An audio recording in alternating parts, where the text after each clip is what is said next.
The Carmichael Dave Show. He's on the microphone when he's not on the microphone. He's playing a song, and when he's not playing a song, he's on the microphone, and then boom, with Jason Ross. No, he didn't. Yes, he did. Call or text at 916-339-1140. It's the Carmichael Dave Show with Jason Ross on Sacktown Sports.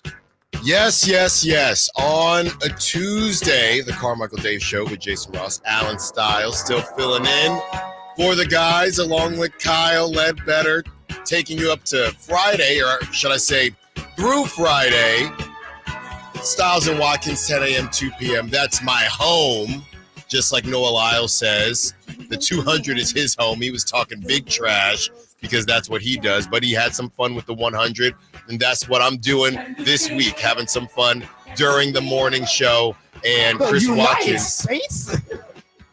Watkins still holding it down, 10 a.m., 2 p.m., so he's coming up. But that's 4 hours from now. Shout out to all of you early morning wakers, no matter what your job is. Shout out to you for getting up in the morning, whether you had your coffee, your tea, your OJ, maybe just some good old-fashioned H2O. Thank you for listening and watching us on YouTube, Sacktown Sports app, and, of course, on the AM station. We got a good one for you, as Brandon Aiyuk really just doesn't know what he wants. And this turns into a situation where it's be careful what you wish for. We have the full timeline for you because a lot happened between yesterday's show and today's show, and a lot is still happening. Adam Schefter has posted, and this is via Mike Reese, who is also part of the Four Letter Network. So they have their update. Matt Mayoko had his update. Where is this coming from? Last week, we thought there was a leak. Turns out the leak may have actually just been the San Francisco 49ers trying to let everybody know what exactly it is that they're trying to accomplish with Brandon Aiyuk. The significance of Brandon Aiyuk trying to implement this player empowerment. Is he that guy? Is he him? As Jock Peterson said yesterday after he hit a home run, shout out Jock.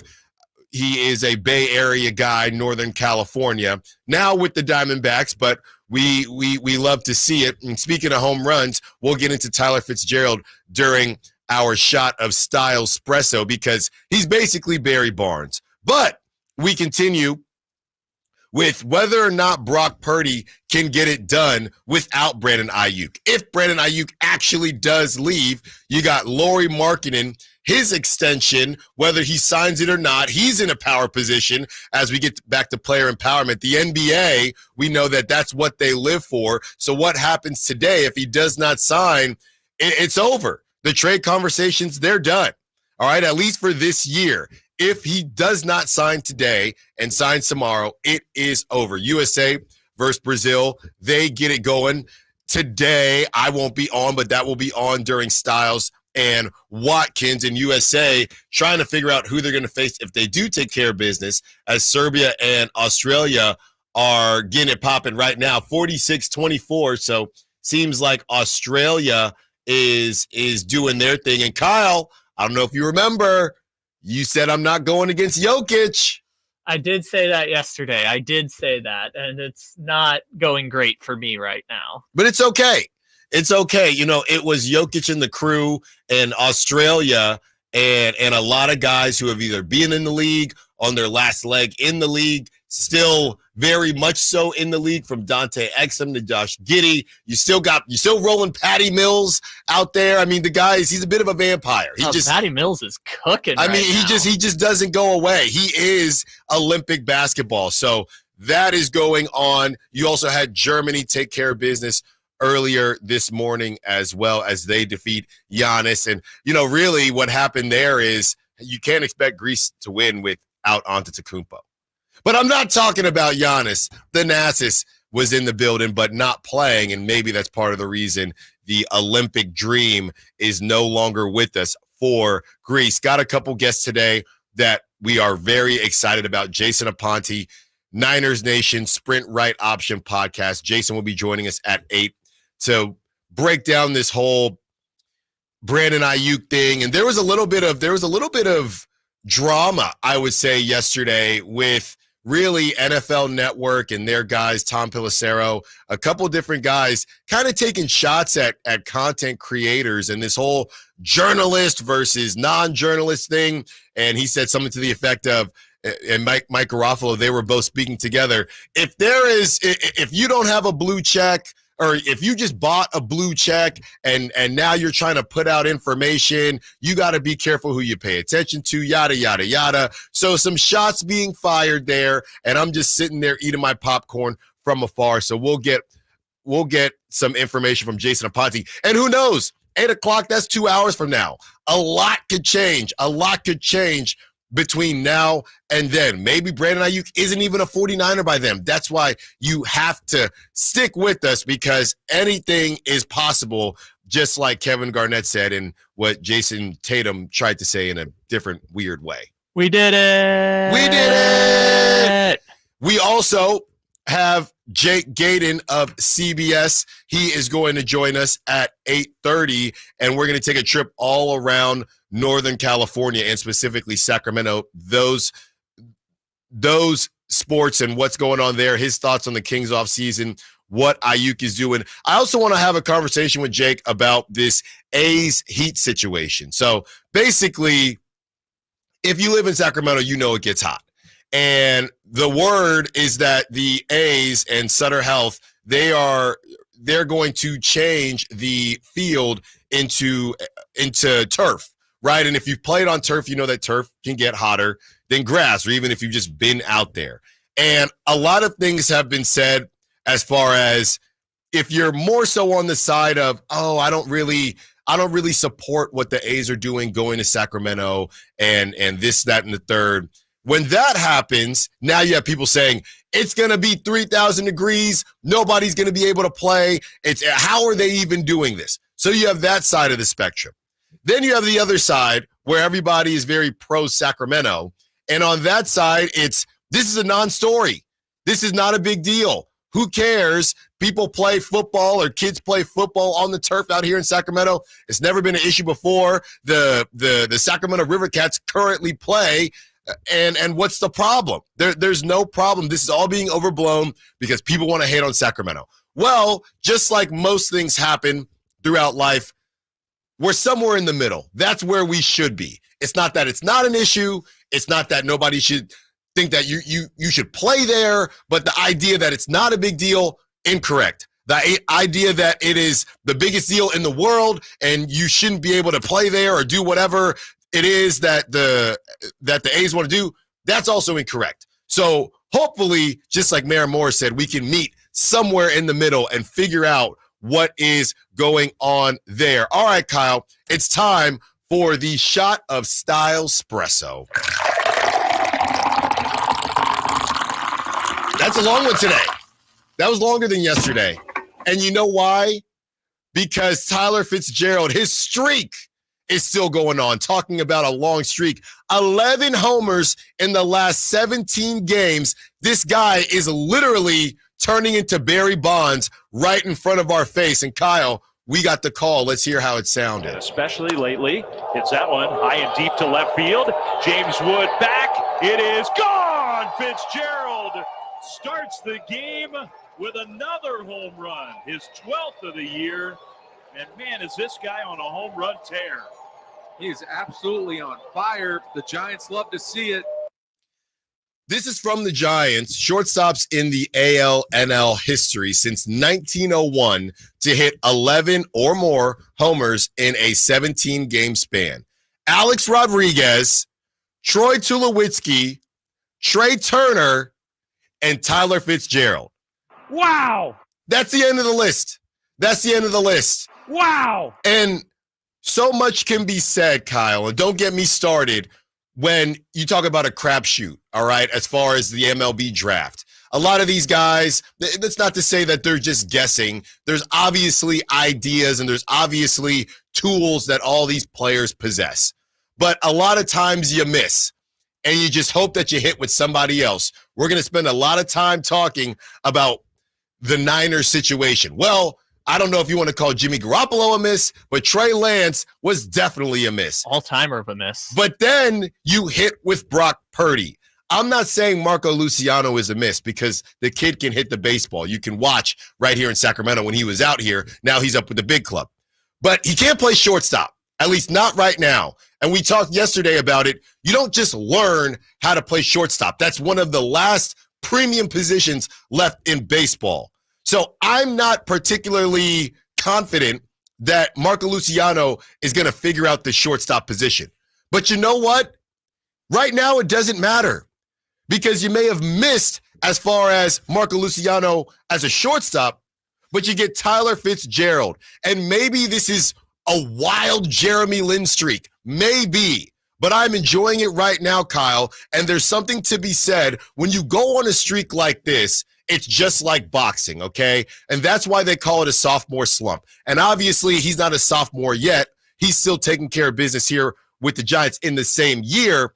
But the counterpunch is being thrown, okay? It's not as if nobody is paying attention to him. He's on a generational home run tear.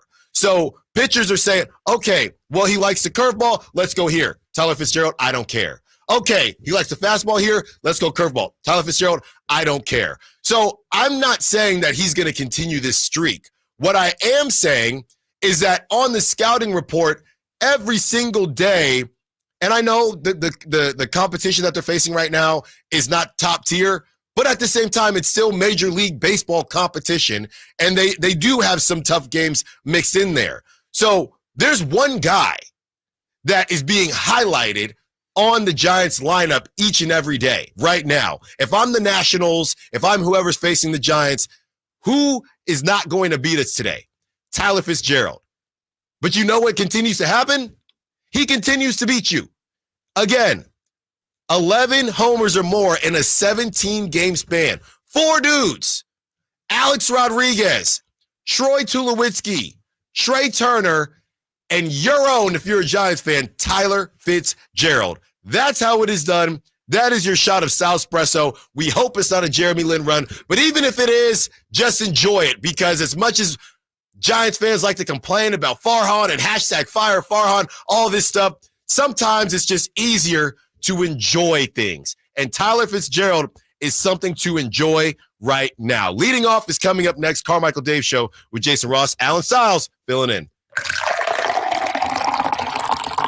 Subscribe to Sacktown Sports on YouTube and watch the Carmichael Dave Show with Jason Ross, Stiles and Watkins, and the Drive Guys. Live Monday through Friday from 6 to 6. Plus view archive shows and exclusive content. Subscribe at youtube.com/Sacktown Sports. Thanks for calling Discover. This is Diego. Hi, Diego. It's Jennifer Coolidge. I just want to say your cashback match makes me feel so special. It really inspired me. That's great. Doubling the cashback you've earned at the end of your first year is what we do. Well, I'm doubling everything now. Double dating, double dipping, double feature, double header, double whammy. Basically double or nothing. You earn, we match. Discover Cashback Match. See terms at discover.com/creditcard. As a roofer, I'm always on the go. So I need to be able to get things done from anywhere. That's why I partnered with Beacon. With their unique Beacon Pro Plus app, I've got the brands I depend on, like GAF, right at my fingertips 24/7. I rely on Beacon because I never stop building, and neither do they. Now through September 15th, purchase GAF through Beacon Pro Plus and earn up to $1,500. Go to BECN.com or download the Beacon Pro Plus app today. Beacon. Always building. Let's do it. Leading off, the 3 top stories in the morning. Huge news. This is very important. Here's cut number 1. Figure out what it is, but if you ask I've been waiting on this. I've been waiting.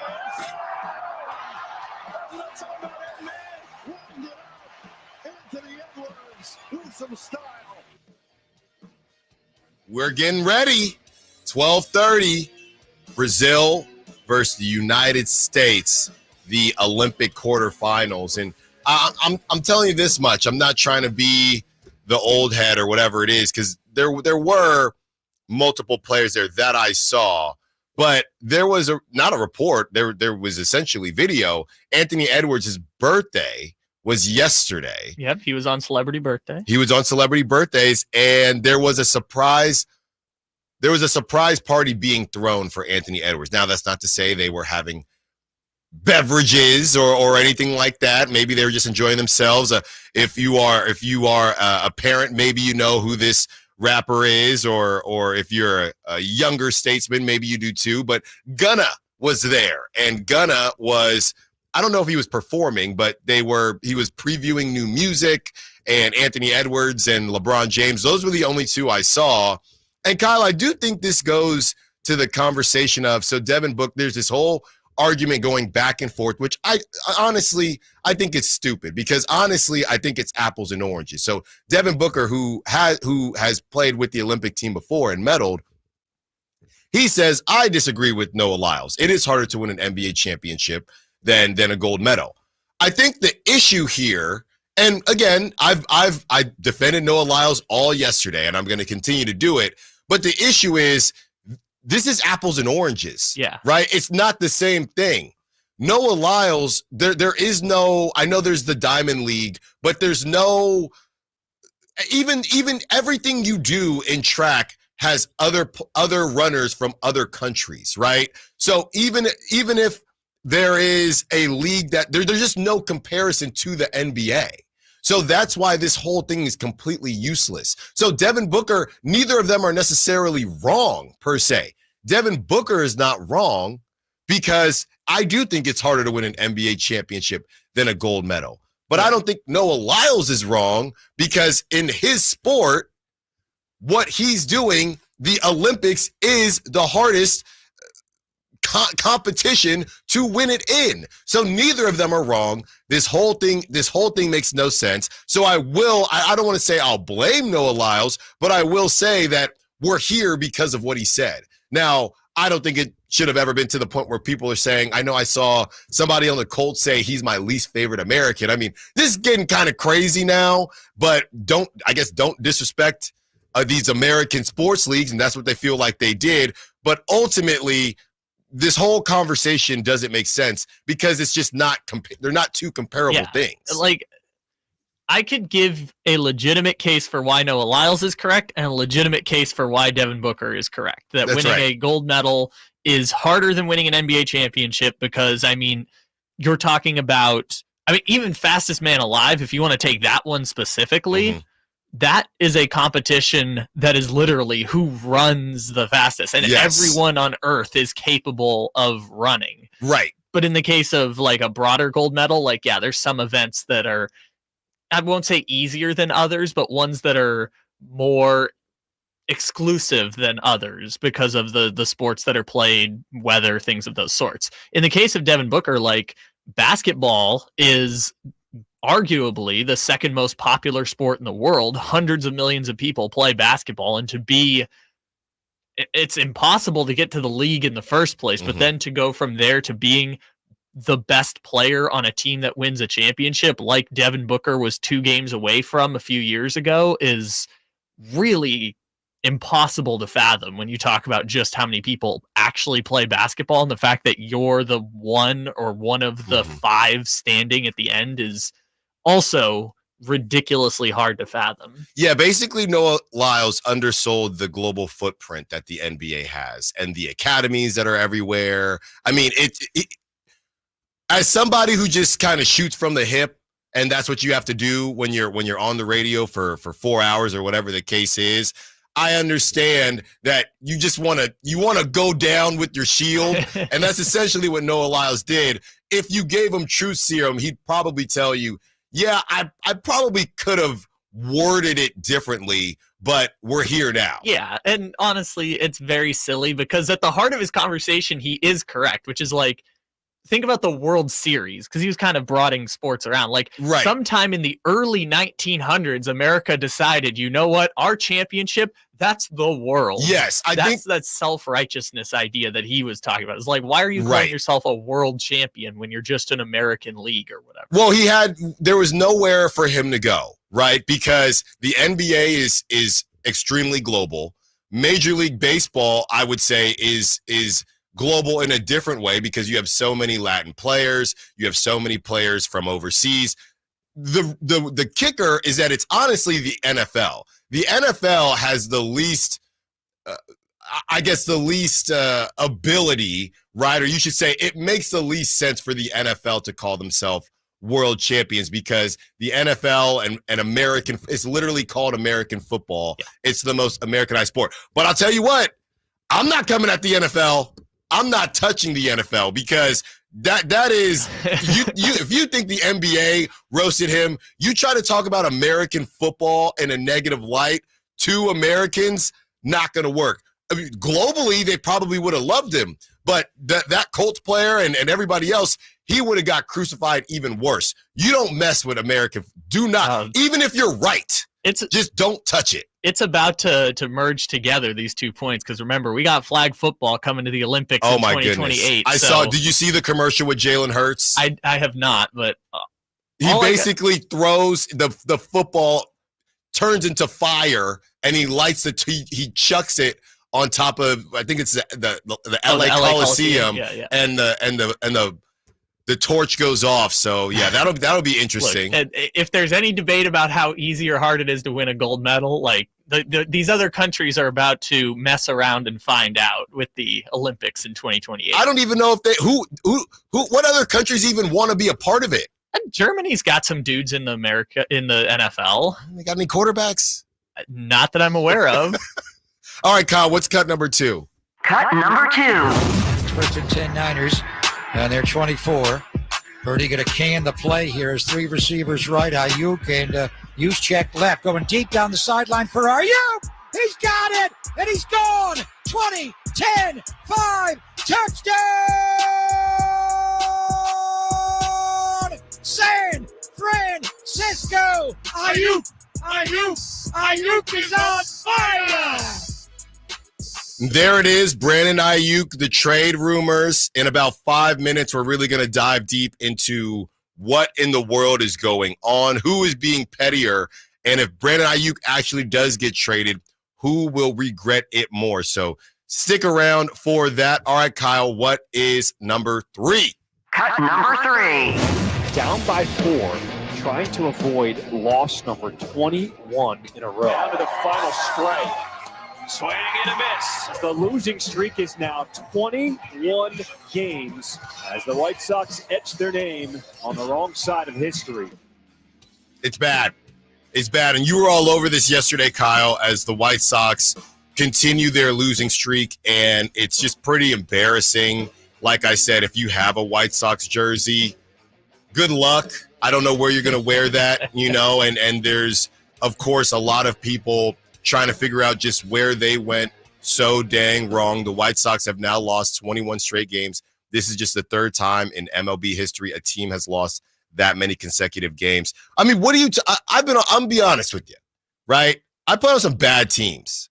Okay, we've had talent, but just couldn't put it together. And for Temple U, we had talent, but we just couldn't put it together per se. But losing this many games in a row, I mean, you talk about the vibe, whatever the opposite of the vibes being immaculate, whatever the opposite of that is, that's what's going on in the White Sox. What do you even talk about? You can't play music.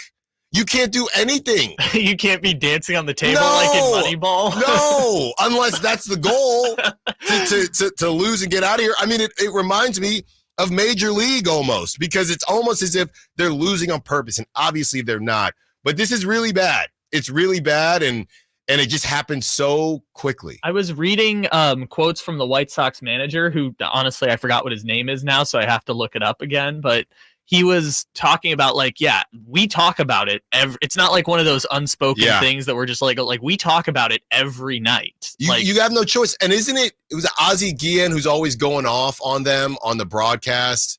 I'm going to take your word for it. There's not watching White Sox baseball. No, well, he just goes viral every now and again for just kind of giving it to them. This is from Aram Layton. The A's broadcast just said the White Sox are 0-55 this season when trailing after 6 innings. You know, it's funny. I remember the A's had a similar stat like that last year, where they were like 1-30 something when they were trailing going into the 8th inning or something like that. And it was just, it's It's not just bad, it's like unfathomably bad. That's what I'm saying. I mean, Jonte Porter. Can we check and make sure? Are we sure there's not something nefarious going on here? This just doesn't happen in baseball. Like it's unfathomable. Also, you were looking for somewhere to wear that White Sox jersey. Yeah. Tonight's the night because they're going for the record. They are going for the Oakland record tonight. The White Sox, they tied an American League record, losing their 21st straight game. Chicago is on the longest losing streak since the 1988 Baltimore Orioles. That's exactly where we are. I just learned this because of this whole saga. Did you know that the 1988 Orioles started the season 0-21? Like the first game of the season they lost, and then lost. The losing streak started. They were 0-21 to begin the season. Coming up next, we get into the Brandon Aiyuk conversation. If Brandon Aiyuk actually gets traded, who will regret it more? Carmichael Dave Show with Jason Ross, Alan Stiles filling in. Hey, it's Carmichael Dave. Recently, my dad's air conditioning went kaput, and he called a couple of different places. I said, Dad, you know I endorse American Energy Heating and Air, right? He said, oh, that's right, I forgot. He called him up. He got their bid. Guess what? Shockingly, they came in the lowest. Now they're replacing his air conditioner. Now, have one of their qualified technicians come out and give you a free second opinion as well. American Energy Heating and Air, as I've told you for a long time, been around since 1981. Serving the greater Sacramento area, A+ rating with the Better Business Bureau. Look, if it's good enough for my dad, I got to think it's good enough for anybody else. I would not trust anybody else other than American Energy at 916-520-9990. That's 916-520-9990 or AmericanEnergyAir.com. Call 916-520-9990 now. Dan owed an unbelievable amount of money to the IRS. I got behind on my taxes. It's a horrible feeling. He was in denial. And when I got those letters from the IRS, you wanted to act like they didn't exist. Finally, Dan turned to Optima Tax Relief, the leading tax resolution firm. A+ rated by the Better Business Bureau, they've resolved over $1 billion for their clients. Optima got me a settlement with the IRS. These people are really people-friendly. It was every bit of a new lease on life for me. The fast action and the great results made Dan's head spin. I felt like I was in a dream, but it's real, and I have paperwork to prove it. They got the job done, and life is good. For tax help you can trust, call Optima now for a free consultation. If you're worried about what's going to happen with the IRS, stop worrying. Make the call now. Call 800-343-6460. 800-343-6460. 800-343-6460. Optima Tax Relief. Testimonial from an actual client. Some restrictions apply. For complete details, please visit OptimaTaxRelief.com. There was always a crowd gathered around our dining table when I was growing up. Hi, I'm Frank LaRosa with a word about Naturewood Home Furnishings. Everyone was welcome at my mother's table, so holidays, birthdays, and celebrations always included family and friends. I used to think I was the most popular kid in the neighborhood until I realized that my friends were really there for my mother's incredible cooking. Years later, when I bought my own dining table from Naturewood, I made sure it was large enough to make friends feel welcome. And right now, during Naturewood Home Furnishings Dine in Style sale, you have an opportunity to find the perfect dining room furniture to help you create your own treasured memories. Choose from casual to formal or anything in between. Visit Naturewood Home Furnishings during the Dine in Style sale off Highway 50 at Hazel. Look for the water wheel. Sacramento, Dirks Bentley's coming to town. Saturday, September 28th at Hart Health Park at Cal Expo for Country in the Park 2. And he's bringing some friends. Farmally, Tyler Rich, Dasha, Kelsey Hart, and more. Saturday, September 28th at Hart Health Park at Cal Expo. Get your tickets today before they're sold out at CITPFest.com. Brought to you by RVs of Sacramento and Hoblet Chrysler Dodge Jeep and Ram Center.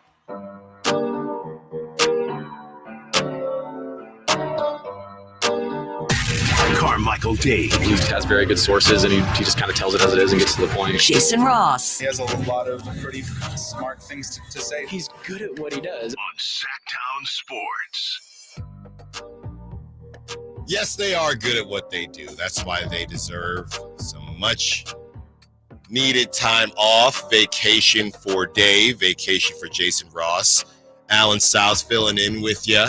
And if you are, we had some good calls yesterday, kind of liking what they were hearing. I'm not some random guy. Stiles and Watkins, 10 a.m., 2 p.m. every day on this station. So you don't even got to leave. You can just stay here and hear Chris Watkins and myself really get down for 4 hours. But that will be back on Monday once Carmichael Dave and Jason Ross, once they return. We're going to open up the phone lines for you early birds out there, 916-339-1140, because it's time to talk about Brandon Aiyuk and whether or not you are tired of the Brandon Aiyuk saga. Do you just want it to be done with? Do you even still want him on the team? I know that sounds crazy. Yes, I'll answer that one. Yes. Well, that's your opinion, Kyle. Let's see what other people think as well. So this is, and we have the full timeline that we'll get into, and we're going to be joined by Jason Aponte at 8 o'clock to really dive deep into this thing. I keep rechecking my social media to see if something is going to break. I know it's a little early on the West Coast, but that has not stopped Adam Schefter and the Four Letter Network from releasing more articles about the situation. This is Matt Maiocco, though. And yesterday, he reported that there were multiple teams, and then a couple teams dropped out. First, it was the Steelers. Then after that, it was the Browns and the Patriots, okay, and just multiple teams. So this is what came out yesterday. And you have really a piece that Matt Maiocco put out, and you had something that said you could get the Patriots 2, then and Kendrick Bourne, all right, or you could get Amari Cooper from the Browns and the Browns second rounder. And the two biggest things there, Kyle, is that Amari Cooper is better than Kendrick Bourne, but you would assume that the Patriots pick is going to be better than the Browns pick. So that's what everybody is hung up on, trying to figure out where this thing is going to go. And Brandon Aiyuk is trying to figure out what exactly it is that he wants. That was earlier in the day when that got reported. But it's just been a complete mess. Matthew Berry, I've heard that the rumors about Aiyuk wanting to go to Pitt and SF open to dealing with them are true, actually. Not a done deal, but it's actually not as random a rumor as you might think. That was at 4:14. Then later in the night, that's when Matt Maiocco came out and said that basically the Steelers were leaving the chat. Okay, the Commanders were leaving the chat, and it's between the Patriots and the Browns. But Brandon Aiyuk has the control, and Brandon Aiyuk can say whether or not he wants to go to either of those teams or stay and play on the last year of his deal. And they're both being petty for different reasons, Kyle. Every time a different report comes out, has there ever been another situation where people have question marks for both parties, right?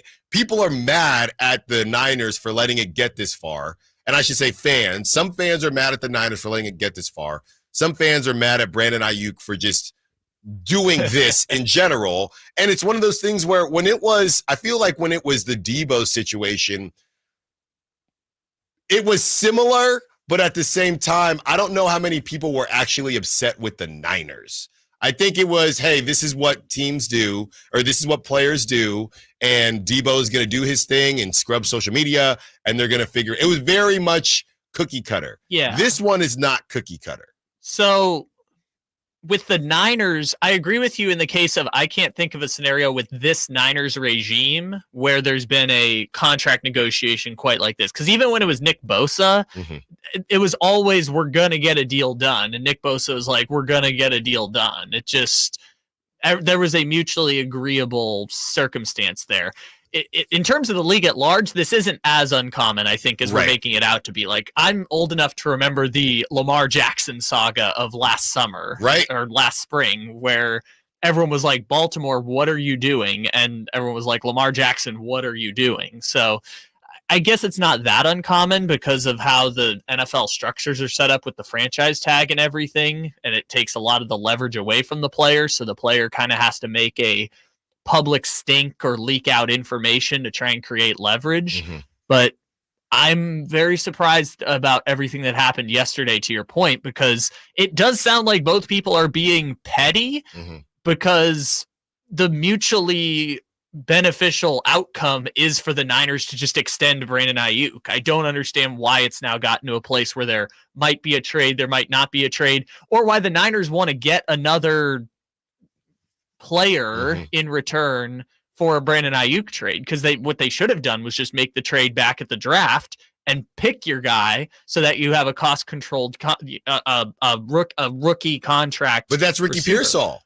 Yeah, but they could have. Do you think they could have gotten a first-round pick for Brandon Aiyuk at that time? At that time, yes. So then they have 2 first-round picks, and you get Pearsall and you get whoever else. I don't understand how it's gotten to this point, and if the holdup is the contract, or I'm sorry, if the holdup is the trade negotiations about a second or a first, they'll probably do that thing that teams have done in recent years where it's like, if you play 75% of the snaps, we'll make it a first if you're the Browns or something like that. And if it's the Patriots, you'll just take the second-round pick because it's probably going to be borderline a first-round pick anyways. Yeah, so then so all of that happened, and at 7:31, this is where Matt Mayoko drops the heater on 49ers on NBC Sports Bay Area, breaking the 49ers have the framework of a Brandon Aiyuk trade with both the Browns and the Patriots, a source told Matt Mayoko. Now, everybody's saying that source is the Niners. That source is the Niners because the Niners want it to be known. This is on Aiyuk. We have 2 packages. We're ready to move forward. Aiyuk's got to figure out what he wants. This is on Brandon. It says now it's up to, and this is 49ers on NBC Sports Bay Area. Now it's up to Aiyuk to decide if he will accept either team's contract terms. You go on to say, or he goes on to say in the article, the 49ers would likely acquire a veteran wide receiver and a package of draft picks from the Browns or the Patriots. Browns would be in a position to add Aiyuk if wide receiver Amari Cooper were sent to the 49ers as part of the trade. Mary Kay Cabot of Cleveland.com reported the Patriots are expected to include former Niners wide receiver Kendrick Bourne as part of a deal if Aiyuk were to accept New England's offer. If Aiyuk ultimately declines to agree to sign a multi-year contract with the Browns or Patriots, it remains a possibility that he could remain with the 49ers. However, Aiyuk and the Niners haven't engaged in contract talks for months. He remains tied to the 49ers on a rookie deal that is scheduled to pay him $14.1 million this season. So it seems like we can't come to an agreement. We can't come to a resolution. So here you go, Aiyuk. This is the situation that we can do for you. Let's not make this messy. Does either of this tickle your fancy? And if it doesn't, then let's move forward. Then get in the building, and then you can be a free agent. That's why I think, Kyle, and we were talking a little bit prior to the show, that's why I don't know if they will drag this thing out as in the Niners with the franchise tag. Because even though it was the DAP heard or seen around the world last week, this thing can get a little bit sticky. I think it's play, and Niners don't, I guess to your point, the Niners don't want to get nothing for him, but there's only so much leverage you can. I mean, you got to either pay him.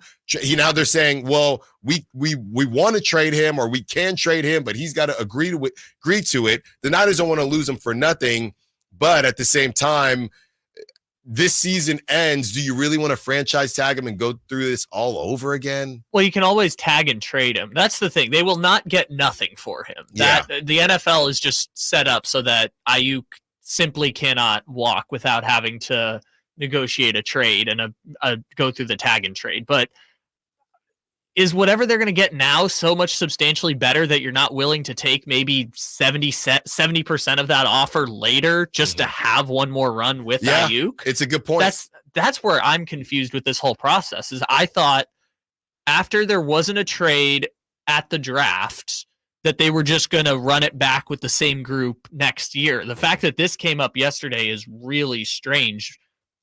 from the Niners perspective, not necessarily from the Aiyuk perspective, but from the Niners perspective, it's like, why are we now in the middle of training camp trying to stir the pot essentially at the last second, unless this has been something that's been on the table for weeks and it's been Ayuk's representatives negotiating with the Pittsburghs and New Englands of the world. Yeah, it's starting to fester a little bit, and maybe this is a little bit of the Niners trying to, not that they didn't have any control, but just putting everything out on Front Street. Hey, Aiyuk, we know you're doing this holding thing, but it's very clear you don't know what you want, right? I mean, there are a lot of people have friends and family members that when we were growing up, oh, I want to be a firefighter. I want to be a police officer. There's some people that just don't know what they want. And sometimes, you know, whether you enter the military or whatever it is, they need someone to help them figure out what it is that they want. And maybe the Niners feel like we're going to help you, Brandon Aiyuk. You said you wanted to trade, and a lot of the whole thing was, oh, well, he requested a trade. He didn't demand a trade, which means that he doesn't necessarily want to leave, but if you find somebody. I've been going off on Aiyuk because it's this 1 foot in, 1 foot out. You had Mark Schlereth just destroy him last week, and it just gets to a point here, brother, where you got to figure out what exactly it is that you want. This isn't hopscotch. This isn't double dutch. You can't just hop in, hop out. Either stand on your word, right, and say, you know what, I'm done. This is what I deserve, and I'm not playing if I don't get it, or stop, or just let it go. So I think the Niners are saying enough is enough. We got to get ready. Kyle, they traded, and I know I'm going to trigger some people here, but they traded Trey Lance not because, and I know there's been some bad video. They didn't trade Trey Lance because he was terrible per se. They traded Trey Lance because they didn't want to have to talk about pitch counts and how many different, opportunities was he getting versus Brandon Allen and Sam Darnold. They didn't want to deal with that. And then it turns into, oh, well, Trey Lance was a distraction. But it wasn't Trey Lance. It was everything around him. Brandon Aiyuk is being a distraction. They went out and drafted his replacement. Now, it looks like Ricky Pearsall right now can't necessarily get the separation that they want. We'll talk to Jason Aponte about that. But they said, look, if this is what you're going to cause, we got dudes. There's wide receivers coming out every single season. And we like you, Aiyuk. But I got into it with one of my buddies who's a Seahawks fan yesterday saying, are we sure Aiyuk's better than DK? Are we sure DK in that offense wouldn't look like Brandon Aiyuk? So you can mess around and find out if you want Brandon Aiyuk. And this is what it is. And I think the Niners are just sick of it. And they're saying, hey, and I'm not saying they told Matt Maiocco straight up, but he is very connected to the team. And a source told me, and it's very detailed, this stuff that's coming out. Here's the framework. Here's who they'd probably get. Yeah. In theory, the Niners are sick of it. They're done with it. And in the NFL versus the NBA, they can afford to just say, Aiyuk, we're done. Right? This isn't James Harden in a fat suit and I know you have something, Kyle, when we get to our 3 for Madness with Kyrie Irving. This isn't one of those situations. Is Brandon Aiyuk as good as James Harden? Even if it was, is Brandon Aiyuk as good as James Harden when he decided to leave the Rockets? No.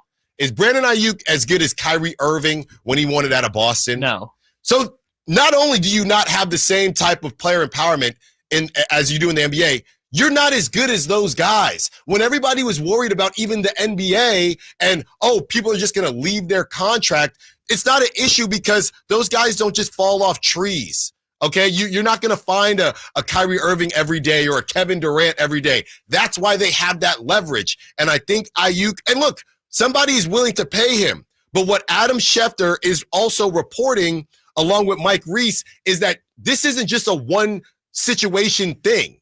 You have the first situation, you need Brandon Aiyuk to say yes, and you need the Niners to say yes. That's two things that have to happen. That's why people are still saying this guy might just have to play. He's got to walk back with his tail between his legs and say, fine, I'll play and we'll figure it out, in the offseason, whatever the case may be. So Brandon Aiyuk, who's being pettier, you could really pick both sides, but I'm going to go with Brandon Aiyuk simply because you don't know what you want, clearly.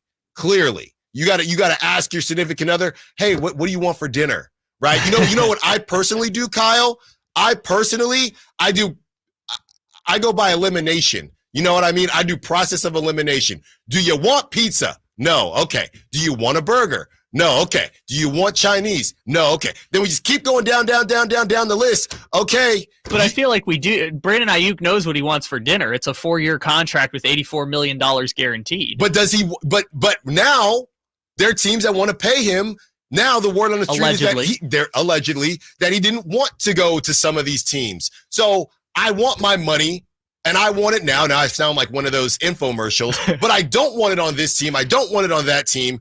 And we got to get to the other side when we get back. Continuing the Brandon Aiyuk conversation, that's at 7. We're going to have some fun with Safe or Out, and Kyle's going to ask me a couple baseball questions. More Brandon Aiyuk at 7, and we will get to your calls, texts, and the chat mob. Carmichael Dave with Jason Dross. Alan South filling in. Power comes in many forms. The beloved power nap, the enviable power couple, the celebrated power hitter. But around here, Kohl's Cash is power. And if you earned it recently, it's time for your power trip to Kohl's. Will you redeem your Kohl's Cash on those Adidas sneakers you've been eyeing? Will you flex at the block party with that new ice cream maker? Will you replace your kids' favorite shorts because they outgrew them again? However you redeem your Kohl's Cash before it expires, more power to you. Not valid on Sephora at Kohl's. Additional exclusions may apply. Why choose a Sleep Number smart bed? Can I make my side softer? Can I make my side firmer whenever I want? Can we sleep cooler? Sleep Number does that. Cools up to 8 times faster and lets you choose your ideal comfort on either side. 94% of Sleep Number smart sleepers report better sleep. J.D. Power ranks Sleep Number #1 in customer satisfaction with mattresses purchased in-store. And now, during our biggest sale of the year, save 50% on the Sleep Number limited edition smart bed. Limited time. For J.D. Power 2023 award information, visit jdpower.com/awards. To find a store near you, visit sleepnumber.com. What sets Ashton & Price apart from other injury law firms? I'll tell you. From beginning to end, all important legal decisions are made directly between our clients and their experienced local attorney. A gate agent flying the plane, the receptionist performing surgery, not a chance. There's simply no substitute for the unique power of the direct attorney-client relationship offered by Ashton & Price. And there's never a fee until we win, and between you and me, we win a lot. Remember, for the best advice, don't think twice. Call Ashton and Price. Carmichael Dave here for Capital Casino. Sacramento summertime heat is back. And of course, Cap Casino, Sacramento's #1 poker room, wants to invite everyone to soak up some air conditioning, still with the most variety of table games in the region. And as always, the best food, best service, and the best action, conveniently located in downtown Sacramento. Capital Casino, of course, reminding everyone to please make sure you gamble responsibly. 1-800-GAMBLER. Safe or out? It's time to go around baseball. 3 pitches, 3 swings. It's safe or out on the Carmichael Dave Show with Jason Ross. Alan Stiles filling in for Carmichael Dave and Jason Ross. They will be back next week. Okay, Kyle, let's play some safe or out. Let's get it started. Let's do it. Pitch number 1. With a win on Monday, your San Francisco Giants climbed back to a .500 record at 57-57. Safe or out, the Giants will finish the season with a winning record. You know, I think this is what we've come to know and love or hate with Farhan. He's always going to just do enough. And I don't even know if they'll get into the playoffs. I think they're going to go on a stretch because they do have the pitching. You got Blake Snell coming off the no-no. Obviously, you have Logan Webb and, Tyler Fitzgerald, who is the second coming of Barry Bonds right now. So I actually think they're going to get to, knowing the Giants, they're going to get to 82 wins. They're going to get to 82 wins exactly right on the dot. That's right. So if I'm setting the over-under at 81.5, you think they're going to get it, the over? I think they will, because I think the Giants and Giants fans are stuck in this purgatory, and they're still holding on. Oh, the even years. Let it go. There's nobody even from those teams still on the roster. The even year magic. They're still talking about it, Kyle. I see what you did there. That was very clever. There's no one even on the roster yet. I'll pretend like I did that on purpose. Yeah. What's next? You should. Well, I'm going to say out because you got, my math is correct, 12 games the rest of the year against those Padres and Diamondbacks. All right. Those teams are cooking right now. My beautiful San Diego Padres are even hotter than the Giants. Well, the Diamondbacks kind of a rough start, and I don't even know when we get to Let's Go Streaking if Corbin Carroll got a hit. But I did see that Jock hit the go-ahead home run, and he started yelling, I'm him. So, yeah, Diamondbacks are starting to warm up. Not a great sign for the Giants, but I just think that they're going to finish right at 82, and everybody's going to be annoyed. All right. Safe or out? All right, number 2 with 8 weeks to play. These are your latest MLB power rankings according to CBS. Number 5, Dodgers. Number 4, Phillies. Number 3, Orioles. Number 2, Yankees. Number 1, the Cleveland Guardians. So, safe or out, the underdog Guardians and their team powered by love and friendship deserve to be the number 1 team and the World Series favorites. Yes, on number 1 team, because that situation is always fluid.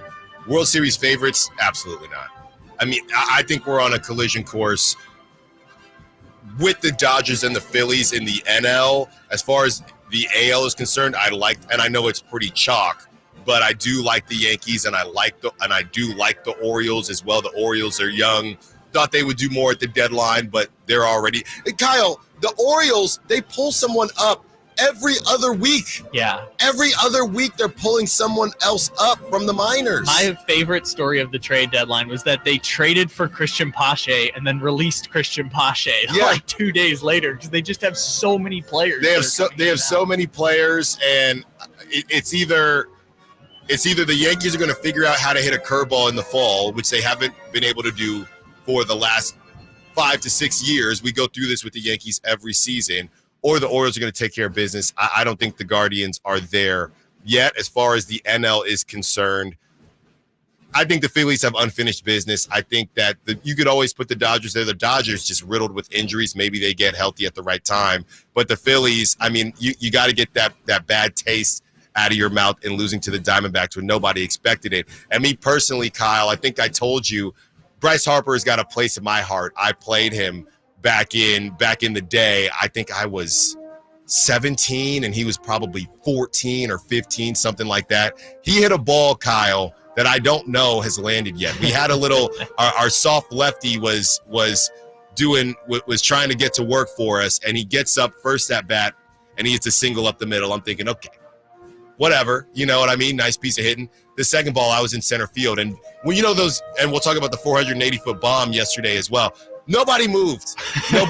He tried to go first pitch curveball. Bryce Harper launched it into orbit. We were shaking hands after. Like I said, I think I got 3 years on the guy. And that was a grown man, Kyle. That was a grown man. So I've always had an affinity for Bryce Harper. So I personally, I hope that they do get it done, because winning the Nationals, that might be the most fraudulent World Series ring. So funny. And then they stunk after. If Trent Grisham doesn't boot the baseball in the outfield in the wild card game, they're out. Yeah. And then they just go on a magical. I'm totally with you on that fraudulent run. I will make this case for the Guardians. It's just the case of they're probably going to be the 2 seed because the Orioles or Yankees will probably catch them by the end of the season. Yeah. So you don't have to play in the wild card. You get whoever comes out of the terrible American League West. Sure. You got a clean path to the ALCS. All you got to do is just beat the Orioles. All you got to do is Yankees. I'll tell you this much, and nobody's ever going to feel bad for Rob Manfred per se, but if the Guardians do take care of business, what a nightmare. I mean, last season, I know you had the Rangers, but the Diamondbacks, no business in there. Diamondbacks get to the World Series, no Dodgers, no Phillies. Of course, the Yankees, they can't figure it out. And you got the Rangers who, you would take them over the Guardians. But they would have preferred like the Orioles. So we could have gotten used to a team that's going to be there. Exactly. Instead of this weird one-off. And now you got to run it back. If it's the Guardians on that magical run, you better hope that the National League brings a big brand, because I don't think Major League Baseball, I don't think they're ever going to catch the second sport in the U.S. anymore, but they got to make sure they hold down number 3. So Guardians, nothing against you, but that's just not something people are going to sign up for. I can hear Dave now. Yeah, he's already bemoaning it. Safe or out? All right. From June 30th until August 1st, Bobby Witt Jr. became just the third player since 2004 to bat 500 for a month. Yeah. And the first player since 2000 with a 1,400 plus OPS. Safe or out, the Royals superstar will win an MVP within the next 3 years. Oh, safe. We're Okay. safe on this one. And this is what we've been talking about. As you finally get something with the Giants and Tyler Fitzgerald, we don't know if it's real or not yet. Maybe not this, but he can definitely do some things. Everybody's got a stud young shortstop. And Giants and A's fans are looking around. Where's my stud shortstop? I want one. Carlos Correa? Carlos Correa out there in Minnesota. So the Royals, they obviously have one. He's ridiculous right now, Bobby Witt Jr., and I think it's very safe that he will win. You got Ellie De La Cruz, O'Neal Cruz. They're coming out the woodwork, and the Giants have been trying to figure it out. Same with the A's, and it feels like maybe both teams had, but we will see. But very safe on Bobby Witt Jr. winning an MVP in the next 3 years. All right, coming up next, we get back into this Brandon Aiyuk conversation. There's a texter out there that thinks Brandon Aiyuk is in the right. We will discuss what they had to say. We'll also get into that timeline that we discussed, and we open up the phone lines as we approach the 7 o'clock hour here. Carmichael Dave Show with Jason Ross. Alan Stiles filling in. I didn't ask to be thrown in the streets with nowhere to go. I didn't think I'd survive. But I did ask for help, and Covenant House was there for me. 1 in 10 young adults will experience a form of homelessness this year. For these kids who didn't ask to be put in this unthinkable situation, Covenant House is there. Covenant House helped me break the cycle of homelessness in my family. They gave me the love that I needed. Over 2,000 young people will sleep safely in a Covenant House bed tonight. When youth who are experiencing homelessness have a hot meal, a safe place to sleep, medical care, and love, they can overcome heartbreaking challenges and have a brighter future.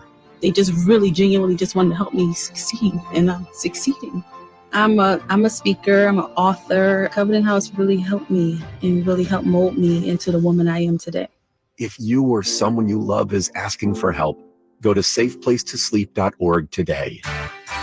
Hey, it's Carmichael Dave for American Energy Heating and Air with a question. Have you recently had a technician diagnose your HVAC system and you were a bit surprised at how much it cost? Or did something seem off about their quote? Because at American Energy, they take pride in giving you honest, straightforward solutions to get that system up and running. Have their qualified technicians come out and give you a free second opinion. It's free. You got nothing to lose but some dollars off of that original quote. They're making the uncomfortable comfortable. They've been doing it since 1981, serving the greater Sacramento area. A+ with the Better Business Bureau. That's why they keep having customers coming back for more and more and more. You can call them and set that appointment at 916-520-9990. That's 916-520-9990 or AmericanEnergyAir.com. Call 916-520-9990 now. If you've been on the American River, it's uphill, it's downhill. There's trails everywhere that you can walk, and it just makes you happy. And I couldn't walk, and it was terrible. I was turning into a real crab. I went to the Good Feet store, and I tried on the arch supports. I could not believe that I was not in pain. I can walk, I can run, I can jump, I can do anything. My name's Terry, and that's my Good Feet story. The Good Feet store in Sacramento, Roseville, and Vacaville. Are you tired of your tee shots ending up in the adjoining fairway while the rest of your foursome is hitting it down the middle? Well, experts will tell you that being properly fitted for golf clubs will help you strike your drive center cut. The Hagen Oaks Player Performance Studio and its team of trained PGA professionals are ready to help you get rid of your banana balls and duck hooks. Hagen Oaks Indoor-Outdoor Player Performance Studio fittings are available 7 days a week. Make yours today by calling 916-808-2531. That's 808-2531. Sacramento, Dierks Bentley's coming to town.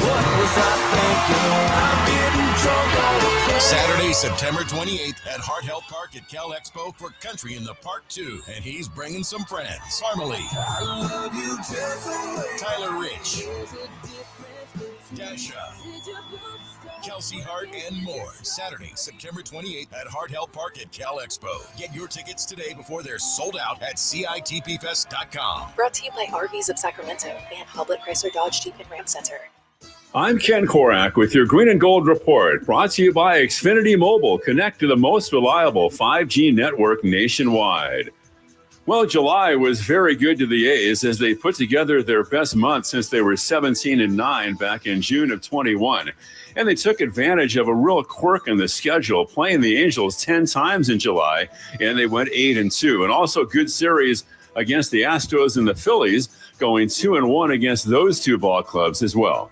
Want to save on some of the biggest names in streaming on the network made for streaming? Now through September 21st, get 150 megabit Xfinity internet for 12 months with a 1-year contract. And for just $15 a month, add the new Stream Saver. That includes Peacock, Apple TV Plus, and Netflix for just $35 a month. Switch at Xfinity.com today. Restrictions apply. Requires paperless billing and auto-pay to store bank account. Equipment taxes and fees extra. After promo, regular internet rates apply. Currently $54 a month. Actual speeds vary. Stream Saver requires Xfinity internet or TV and price subject to change. KHTKAM HD1 Sacramento, KYMX HD2 Sacramento. From the Power Business Technology Toshiba Studios. This is Sacktown Sports. The Carmichael Dave Show. He's on the microphone when he's not on the microphone. He's playing a song, and when he's not playing a song, he's on the microphone, and then boom. With Jason Ross. No, he didn't. Yes, he did. Call or text at 916-339-1140. It's the Carmichael Dave Show with Jason Ross on Sacktown Sports.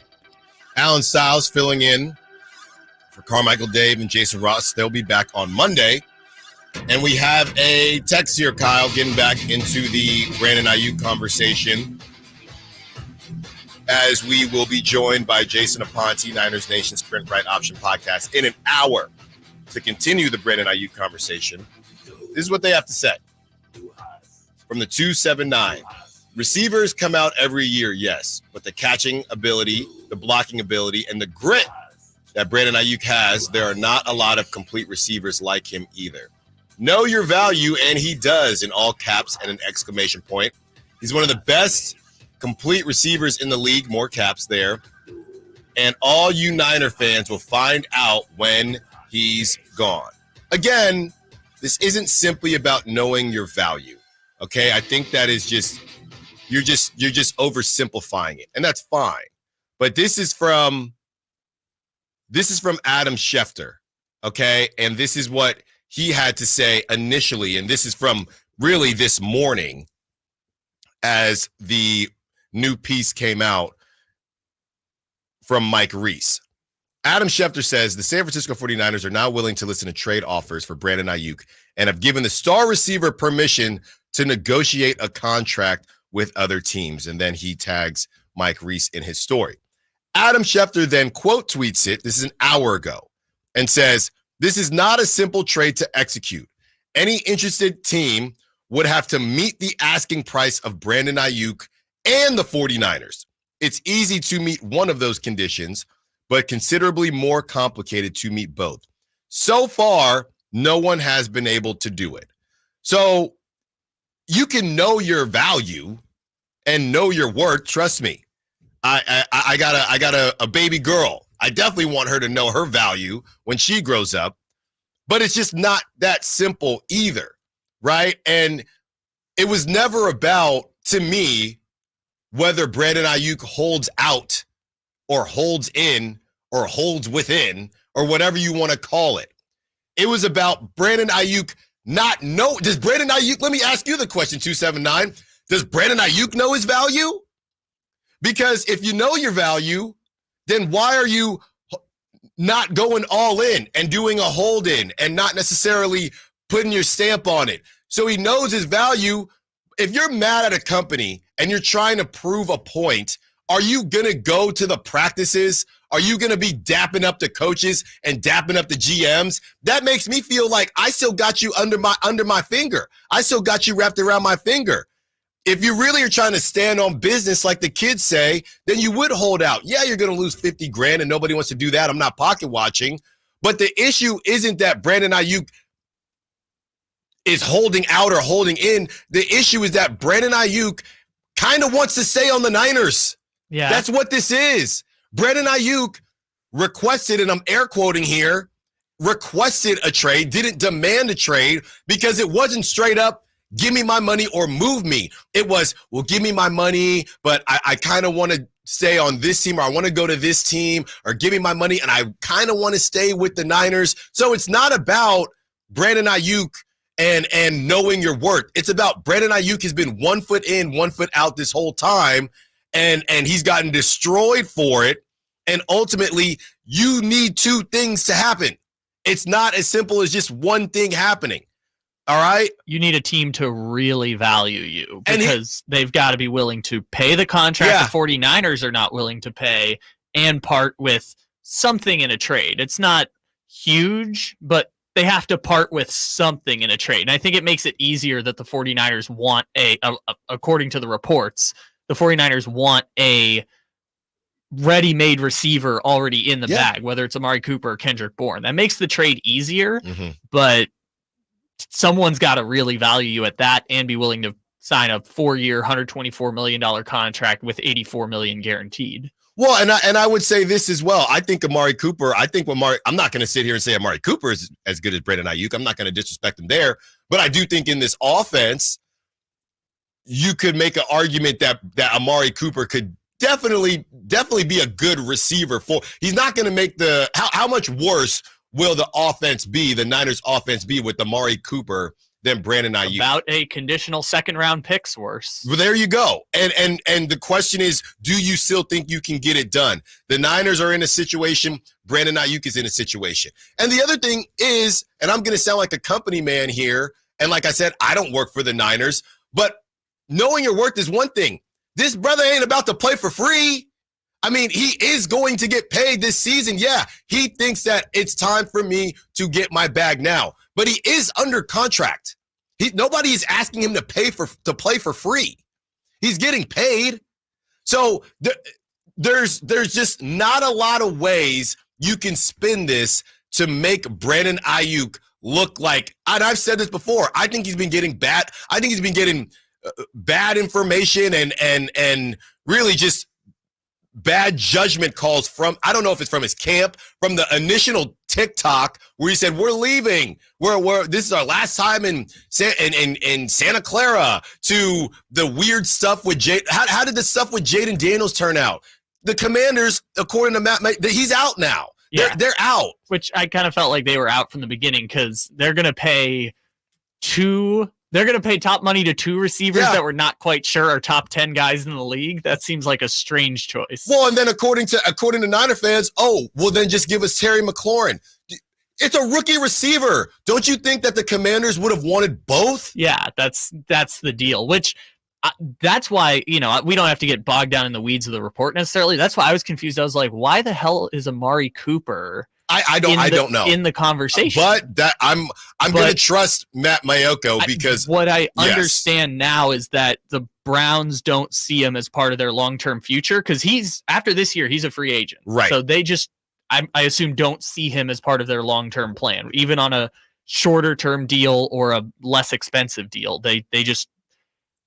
They're looking for a longer-term upgrade than Amari Cooper, apparently. This is from Josina Anderson. This was at 8:23 p.m. last night. I'm told the trade terms that the 49ers have on the table from the Patriots for Brandon Aiyuk remain unchanged, per source. It's the same terms New England has been offering for a while.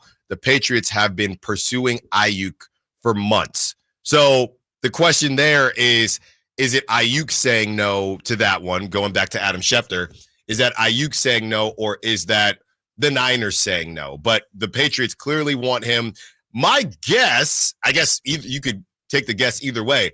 My guess is that it's the Niners saying no, because if it's been there for months, unless Aiyuk has said, I don't want to go to New England, if it's been there for months, you would have thought that the Niners would have said, yeah, we're good, or, hey, let's move forward. And then Aiyuk says, I actually don't want to. Wasn't New England the team that was most engaged in trade talks around the draft? So I guess the line has been open. But it's been open. We just don't know who is who is the one not accepting the call? Is that the Niners or is it Aiyuk? My guess, if Aiyuk has as much control as everyone's saying, my guess would be Aiyuk, because if you're and I said yesterday, Kyle, you want to go play in New England? You want in the cold with Drake May and Jacoby Brissett? So if it's been there for months, I just feel like the door would have been closed already, almost similar to the Lauri Markkanen and the Warriors, right? I mean, hey, we're not moving off of this, and one team has to say, okay, we'll accept it, or we're not accepting it. Then when the Kings were trying to get Lauri, and the report was, well, Danny Ainge wanted Keegan, and Monty McNair said, no, thank you. It ended. Yeah. So that's why it feels like this one is Aiyuk, but I don't know. Clearly, this is what the Niners want you to think. Yeah, it's definitely not. I feel pretty confident saying it's not the Niners, because it makes no sense in terms of the timeline. Yeah. It would have made way more sense to make a move, whether it was Debo or Aiyuk, because I know they were both involved in trade talks around the draft.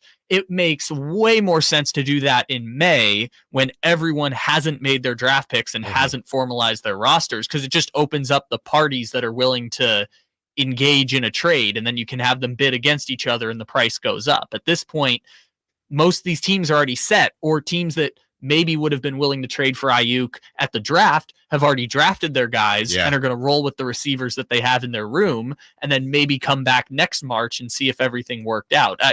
This can't be the ideal timeline for the 49ers. It just doesn't make sense if they're trying to get max value for Brandon Aiyuk. Yeah, it doesn't make a ton of sense, but that was one of the latest reports. And then obviously we've been talking about the Mike Reese article that came out this morning, and Adam Schefter was kind of promoting that as well.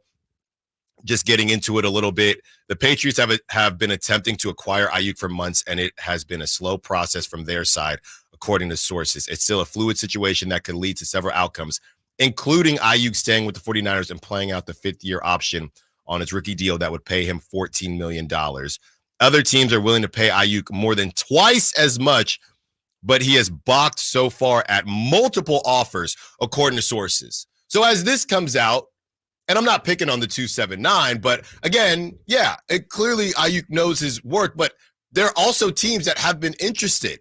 So he's the one saying no. So it's, I want to stay here, I don't want to go here. Again, if he pulls this off, I actually read this yesterday, Kyle.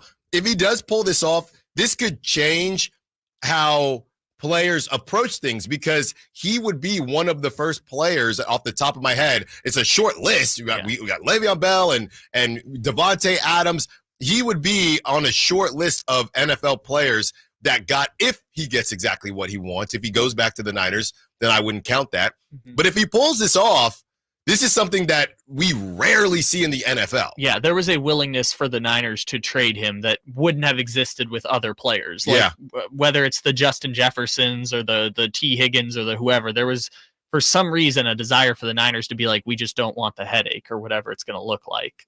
Here you go, Kyle. This is to your point. The Patriots' lengthy pursuit of Aiyuk traces back to February, when Executive Vice President of Player Personnel Elliot Wolf shared his hope to weaponize the offense. The Patriots selected Drake May with the number 3 overall pick, and one of their goals has been to surround the former North Carolina quarterback, or Joe Milton, I just added that in there, with more talent to aid in his development. You know what would be great is that if all of this is being leaked out by the 49ers, Aiyuk camp, leak out the Niners offer real quick. If we could get that information, that would make it a lot easier to kind of contextualize what's happening. Yeah, it was, what was it, a month or so ago when we saw it was 20, it was, I don't think the guaranteed ever came out, but 26 million was the number that was being thrown around. And that's right under Devontae Adams at 28. Jalen Waddle, I believe, might be at 29, 28, 29. So all around that area. And then you had DJ Moore, who just got signed last week at 27.5. So the question was, a lot of people have been saying it's about the guaranteed money. And clearly, Aiyuk, he's had options and he's turned them down. I want to know who he's been turning down. Because if you're left with whatever's left of Deshaun Watson and Drake May and the crew, who did you turn down? Who else is out there that would be interested in a Brandon Aiyuk? Well, I don't know. We'll continue the conversation in a little bit, but coming up next, a little bit of 3 for Madness. Kyle will ask 3 sports questions. As always, we want you to be a part of the conversation as well. Oh, and don't think we're not getting into some Kings. 7:30, line them up. What worries you the most about the Kings going into this season? Carmichael Dave Show with Jason Ross, Alan Stiles filling in. Did you miss any part of our live local shows? Don't worry, you never have to miss them again. Check out sacktownsports.com and search our podcast page and play our shows when you want. The Carmichael Dave Show with Jason Ross, Stiles and Watkins, and the Drive Guys. Plus, other podcasts like Return of the Empire, Return of the Roar, the Stingers Up podcast, and Golf to Go with Frank LaRosa. They're all available right now on sacktownsports.com. Whether you own a local business or a global one, you know that these days, generating growth is a challenge. By teaming with Bank of America, you'll not just stay ahead of the curve, you'll move it. With access to experts, award-winning insights, and business solutions so powerful, you'll make every move matter, locally and globally. Visit bankofamerica.com/banking for business to learn more. What would you like the power to do? Copyright 2024 Bank of America N.A. I learned patience from my adoptive dad. All he had to say was, "Hey, you got this. Just breathe." Hey, we're pretty good. Yeah. Might have to start a band. I got it. Learn about adopting a teen from foster care. You can't imagine the reward. Visit adoptuskids.org to find out more. This message is brought to you by Adopt US Kids, the U.S. Department of Health and Human Services, and the Ad Council. 3 questions, 3 answers. It's 3 for Madness on the Carmichael Dave Show with Jason Ross. Here's question 1. All right, Kyle, let's have some fun with this little 3 for Madness. What is question 1? Question 1. Does anyone still care about this whole Michigan Wolverines spying scandal? Yeah, I don't think so. Sharon Moore, it came out yesterday that he deleted on the day everything came out, he deleted 52 text messages with disgraced staffer Connor Stallions in October 2023, the day the news broke of his involvement in the Wolverines sign stealing operation. The NCAA has accused Michigan head coach Sharon Moore of a level 2 violation, which could result in a show cause penalty and possible suspension, according to a draft of the NCAA's notice of allegations obtained by ESPN's Pete Thamel and Dan Murphy. Yeah, I was watching Paul Feinbaum yesterday, and he essentially said that the NCAA just has no control over anything.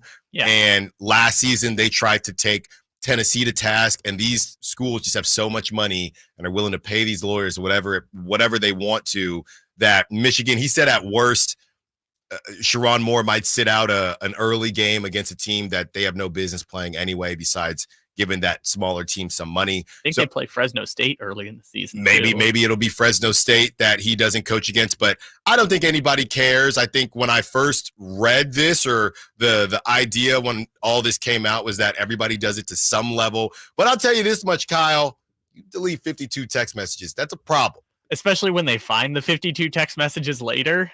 Well, and that's the thing, right? When I watch a lot of whether it's Law and Order, SVU, or a lot of these kind of Law and Order type shows, and it's almost like human nature. You're gonna delete them, even though you just hope that they'll probably find it, but you just do it anyway. Yeah, I'm gonna make you look for it. Yeah, because if someone asks, you're like, "Look, I have no text history with Connor Stallions." Right. What's the most amount of text messages you deleted in a week, Kyle? In a week? Oh, I don't delete very many text messages. I've deleted whole text conversations with people before, maybe 4 or 5 times. Yeah. But I don't, you know what? If I send something, I send it with purpose. That's right. I'm rarely ever deleting text messages, only for like typos, maybe. 52 in a day. That is what is going on. So we will see what happens with Michigan, but ultimately, based on what Paul Feinbaum said, nobody's getting any wins vacated. This is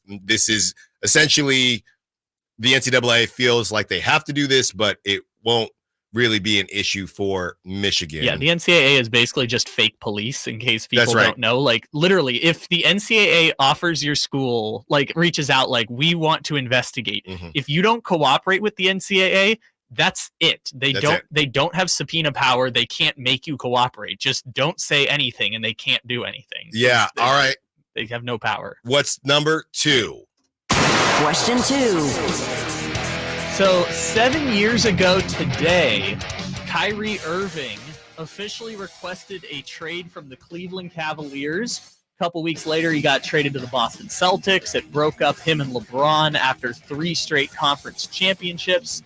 So I just want to know, looking back with hindsight, was this the most consequential trade request in, we'll say, modern NBA history? Because you're saying if he stays with the Cavs, maybe they keep rolling. If he stays with the Cavs, maybe the 2018 finals looks a little bit different, but then also maybe Kevin Durant never leaves to go to Brooklyn because of everything that happens in Boston. LeBron doesn't go to LA. Yeah. It's quite possible. LeBron probably still leaves anyways after 2018, but it changes the whole dynamic of a bunch of dominoes that fall afterwards. Yeah, and I know that they just named Jalen Brunson their newest captain in Knicks history. I mean, I think Kevin Durant was really thinking about the New York Knicks, and if Kyrie is not part of that conversation, who we found out that they were best friends randomly when it was time for Kevin Durant to leave Golden State, maybe he goes to New York, and how would that have looked? But he ends up going, what is it, his size 15 shoes. He ends up going to Brooklyn, stepping on that line. And I think they're like size 20. Yeah, well, they were too big for that situation, and they don't get anything done. I mean, was that big three, Harden, Kyrie, and Kevin Durant, that's the biggest bust of a big three in NBA history? Not in terms of results, but in terms of like the spectacle of it all. I think you've got a case for it, because that Steve Nash, Dwight Howard, Kobe Bryant Lakers was pretty bad too. And there's some examples of like messed up big threes, but in terms of the spectacle of it all, it's going to be hard to explain that one. Yeah, and he's been a part of a couple. I mean, he goes from Golden State, right? And obviously that was a big 4 or a big 5, goes to Brooklyn, and Brooklyn has the big 3.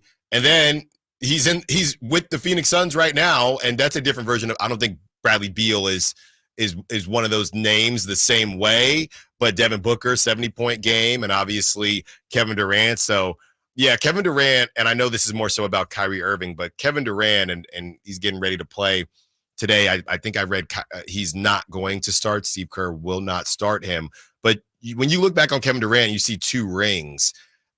I know he doesn't care, but a lot of people do care, and that will definitely affect his legacy based on his roster of dudes that he played with. And maybe that's where the domino starts to fall. I do have one fun story about this, which is that if you remember that summer, they announced that Kyrie was going to be the cover athlete for NBA 2K, but the cover was in a Cleveland jersey. So they had to then go back and like pause production of the game to change the cover.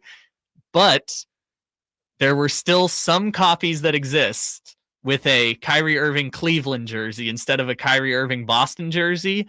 And I have one of those copies. That's got to be worth something. It might be years from now, like a weird collector's item thing, because they had already printed some. The game was going to come out in like 3 weeks after he got traded, but they had to go back and change the cover on the new versions. And I have one of those games that has the Kyrie Irving Cleveland jersey instead of the Kyrie Irving Boston jersey. Wow, that's a rare Pokemon right there. All right, Kyle, what is question number 3? Question 3. The Miami Marlins slugger Jesus Sanchez launched a 480-foot homer last night, the longest of the 2024 season. So I'm curious, Mr. Styles, as a baseball superstar, how far was the longest home run you hit during your illustrious career? So if I remember correctly, because it went right over the sign. So the sign, I don't want to try to gas myself up here. I'm pretty sure it said it was either 370 or 375. That's what the sign said. Honestly, I'm pretty sure it was 370. So I cleared it right over the sign. So you give me 380. So he just hit a ball 100 feet farther than me. Yeah, which honestly, 380 is pretty impressive. I'll give you that. 480 is otherworldly. Yeah, 480 is like insane levels of. I mean, I don't want to go back to steroid era stuff, Right. but it's like those were more frequent back then. But like 480 in a baseball game that wasn't in Colorado is absolutely incredible. I was not quite the baseball player you were, but I hit one home run. Okay. One home run in my entire career. And it was one of those where it like hit the guy's glove and went over the fence. So maybe it would have hit the top of the fence before. Yeah. But I got one home run. There you go. And How old were you? 13, I think. Okay, Something so like that. It was like a 200 and something. Oh yeah, I was trying to remember the fences at that age. All right. I was more of a leadoff hitter, walk and single kind of guy. There you go. Someone should have taught me launch angle. There you go. Well, if someone should have taught me launch angle, I would have had a lot more. All right, Kyle, that was great stuff. Let's get into some Kings when we return. What worries you the most about the Kings going into this season? Also, we check in on the Serbia-Australia quarterfinal in the Olympics. Maybe I started talking trash to Kyle a little bit too soon, as Serbia, they're in a good position right now. We will discuss when we return and we get into your Sacramento Kings. Carmichael Dave Show with Jason Ross, Alan Stiles, filling in. De'Aaron Fox plays here. Stolen by Fox. Breakaway coming up for De'Aaron. And a simple, casual spike for the left hand. The Kings lead by 3. Sacktown Sports is your proud home of the Sacramento Kings. You hope that you're never in a situation where you need representation, but if you ever are in that spot, you certainly want someone you can trust. And I'm sure you've seen all those lawyers on TV that just quickly process through case by case by case. Well, how about someone that's right here, that is local, that cares about you, cares about their own name and their brand, but certainly cares about our community? So if you're in that spot where you need representation, I suggest Jonathan Gonzalez at the Gonzalez Law Offices. He's right here in downtown Sacramento. And again, doesn't count you as just one of those many case after case after case. He will put in the time, put in the effort, get to know you, and is here to help. Whether it's wrongful termination cases, expungements, car accidents, whatever and wherever you feel the need for representation, I suggest you contact saclegaldefense.com or call them at 916-304-9187. Again, that's the law offices of Jonathan Gonzalez at saclegaldefense.com or 916-304-9187. There was always a crowd gathered around our dining table when I was growing up. Hi, I'm Frank LaRosa with a word about Naturewood Home Furnishings. Everyone was welcome at my mother's table, so holidays, birthdays, and celebrations always included family and friends. I used to think I was the most popular kid in the neighborhood until I realized that my friends were really there for my mother's incredible cooking. Years later, when I bought my own dining table from Naturewood, I made sure it was large enough to make friends feel welcome. And right now, during Naturewood Home Furnishings' Dine in Style sale, you have an opportunity to find the perfect dining room furniture to help you create your own treasured memories. Choose from casual to formal or anything in between. Visit Naturewood Home Furnishings during the Dine in Style sale off Highway 50 at Hazel. Look for the water wheel.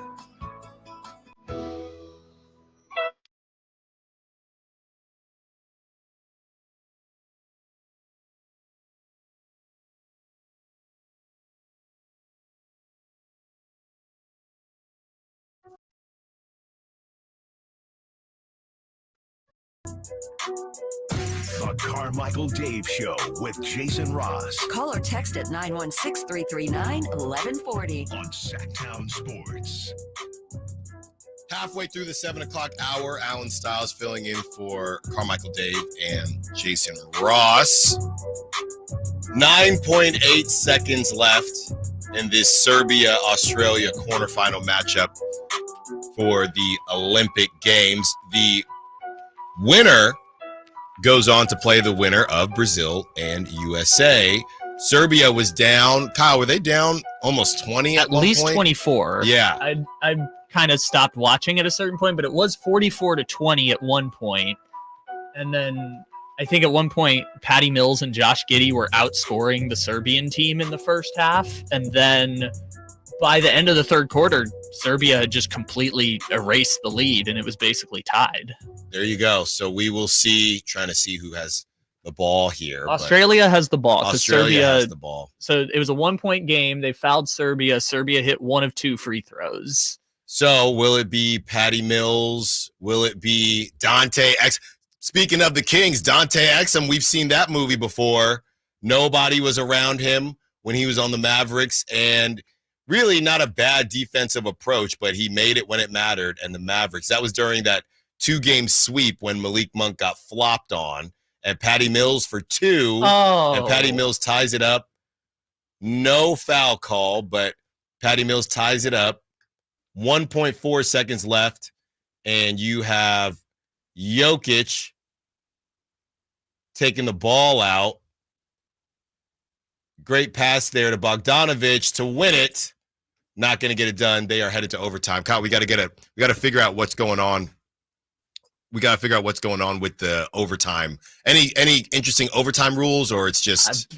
I've not considered the FIBA overtime rules yet, but we'll figure it out in a second, which I don't know if that was intentional or not, but they had Jokic guarding Patty Mills, which Jokic did an okay job sticking to him, but it was just a weird choice. I don't know if they ran a screen, but I missed whether or not they switched or not, but Jokic, who's like a foot taller than Patty Mills, is like chasing him around the perimeter. Patty Mills still got it done. Tie ball game. They are going to head into overtime as we get into some Kings talk. We will be joined by Jason Aponte at 8 o'clock, by the way, to talk Niners. He's from Niners Nation and the Sprint Right Option podcast. We also have Jake Gaden of CBS at 8:30. And we will go all around Sacramento and Northern California to get Jake's updates on what is happening in the sports world. But first, we get into this question, and we already have some text coming in. We're going to open up the phone lines here. If you're eating your breakfast, drinking your coffee, a little bit of tea, 916-339-1140. What worries you the most about the Kings going into the season? I'll put it to you like this, Kyle. You need, I would say, that fourth guy, and I know it just keeps growing in the NBA. You need a second scoring option. You need a third scoring option. You need a fourth scoring option. And it just keeps growing until the whole team needs to be able to score. But that's what a champion is. That's what a champion is. Everybody talks about the Nuggets. I know they didn't win it this past year, but Aaron Gordon is their defensive guy that doesn't really have an offensive bag, right? That's how it's sold to us. But Aaron Gordon can score the basketball. So your quote-unquote worst offensive player, it can't be a dude, and I know we talked about Matisse Thybulle. It cannot be Andre Roberson. It cannot be somebody like that. Not in today's NBA. Not with the Boston Celtics and what they're putting out there. That's usually your fifth guy, right? That's usually your fifth guy. And maybe you can get away with that. But you need 4 dudes that are legit. And when I look at the Kings lineup right now in their roster, all right, you got DeMar DeRozan, you know you can score with him. You got De'Aaron Fox. You obviously have Domantas Sabonis, right? And you got Keegan Murray, and then we don't know who is going to be, if it's going to be Malik Monk, if it's going to be Keon Ellis, who's it going to be? But regardless of who that player is, I think so much of this season, especially because you named him untouchable, what worries me is if Keegan Murray isn't who we saw from his rookie year. If Keegan Murray is not exactly who we saw or can't get as close or closer than he was last season, then it turns into, and I think simplifying, a lot of people are worried about his runway. I actually think simplifying his role is better for what I think Keegan Murray is going to be. But if Keegan Murray, his 3-point shot and what he's able to do offensively, if that doesn't come around, that is what worries me the most as far as the Kings, because now you're looking at 2 guys who don't really shoot the 3-ball well, right? And DeMar DeRozan, and I know De'Aaron Fox is improving, but I don't think we would call him a sniper. Then you have Sabonis, I think he scores because he needs to. He's not, I don't know if you'd call him a natural born scorer like that. So there is a lot of pressure on Keegan Murray. And now you have 2 seasons where they've asked Keegan Murray to do 2 different things. And look, this is what you get. This is what you get paid to do. I get it. The first season, they said, just shoot the basketball, right? You're a rookie. The second season, actually guard the best player, right? Guard the best wing, the best larger defender that's not a center, and shoot the basketball and distribute the basketball and be able to put the ball on the ground. Now, as he figures out, okay, this is what they want me to do. Oh, wait, hold on, Keegan. Now we just got DeMar DeRozan, so go back to just being a shooter. Yeah. And to me, it comes off, Kyle, and I know you get a lot more opportunities as we spent some time talking baseball during Safer Out. It can make you feel like a DH in a way. And I know that Keegan is going – it's different because Keegan is going to guard that best wing player a lot of times. But if you're not hitting and all you're doing is shooting threes, you feel like a waste of space, honestly. And I'm worried that if Keegan doesn't get out to a hot start, he could get in his head. And this is a guy who a lot of people, I think, oh, well, you got DeMar DeRozan, so you don't have to talk about Keegan as much, and his development isn't as important. That might be the case, but you still need him to score the basketball. So if there's one thing I'm worried about, among others, it is Keegan Murray not returning to form.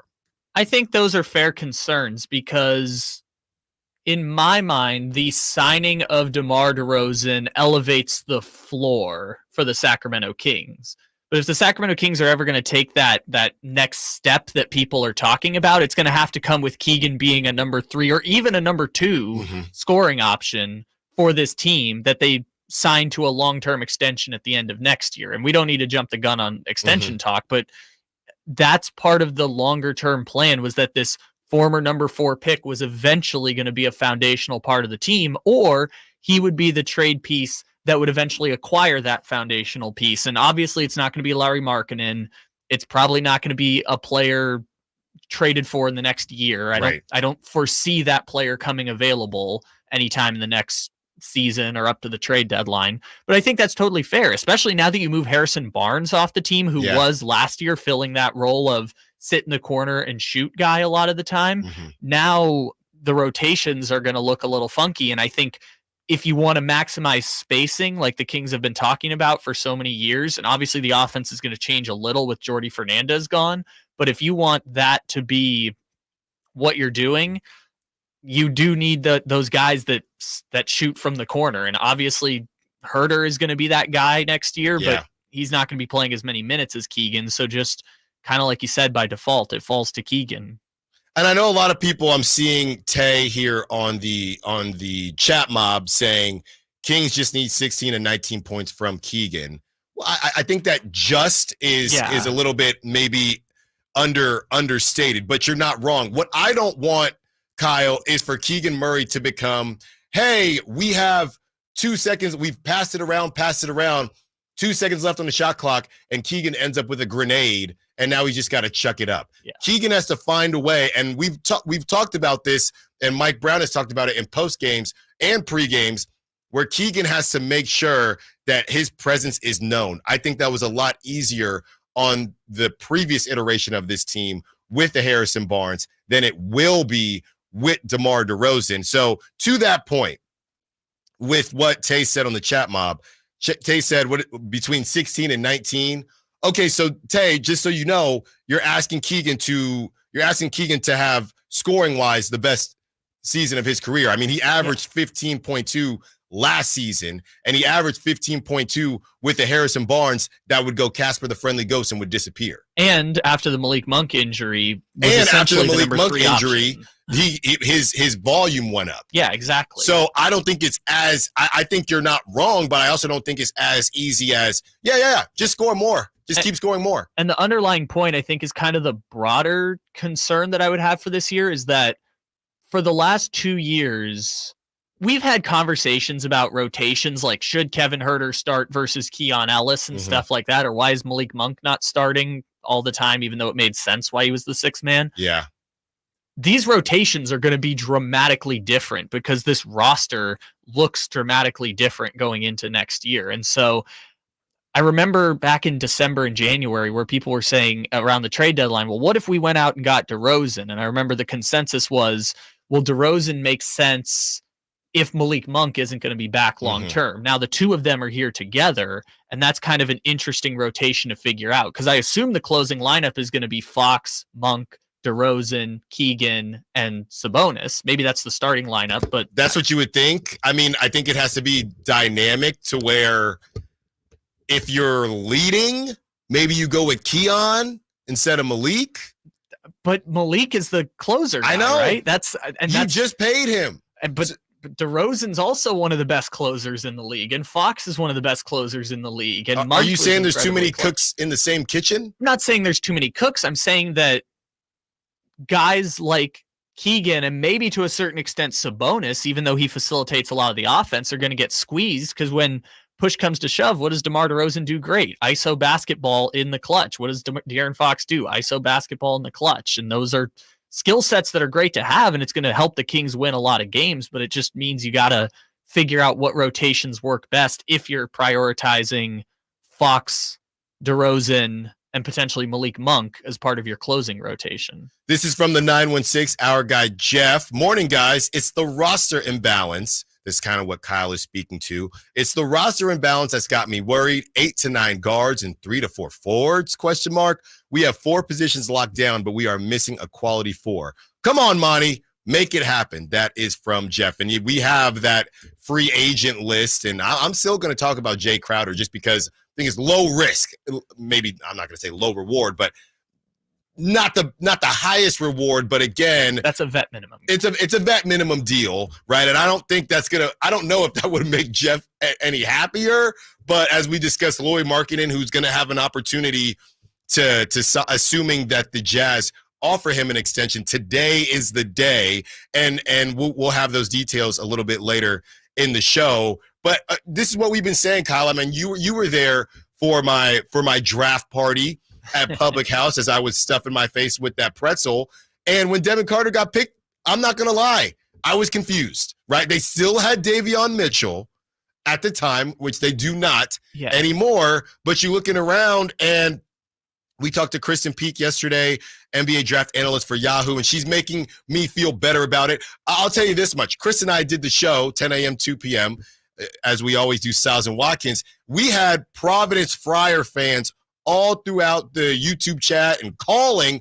We are getting calls from Providence, people saying, you don't understand how good this kid is. So I am not going to be that guy. I'm going to, in Monty we trust, and go from there. But you start looking around thinking, this wing depth, it is a problem.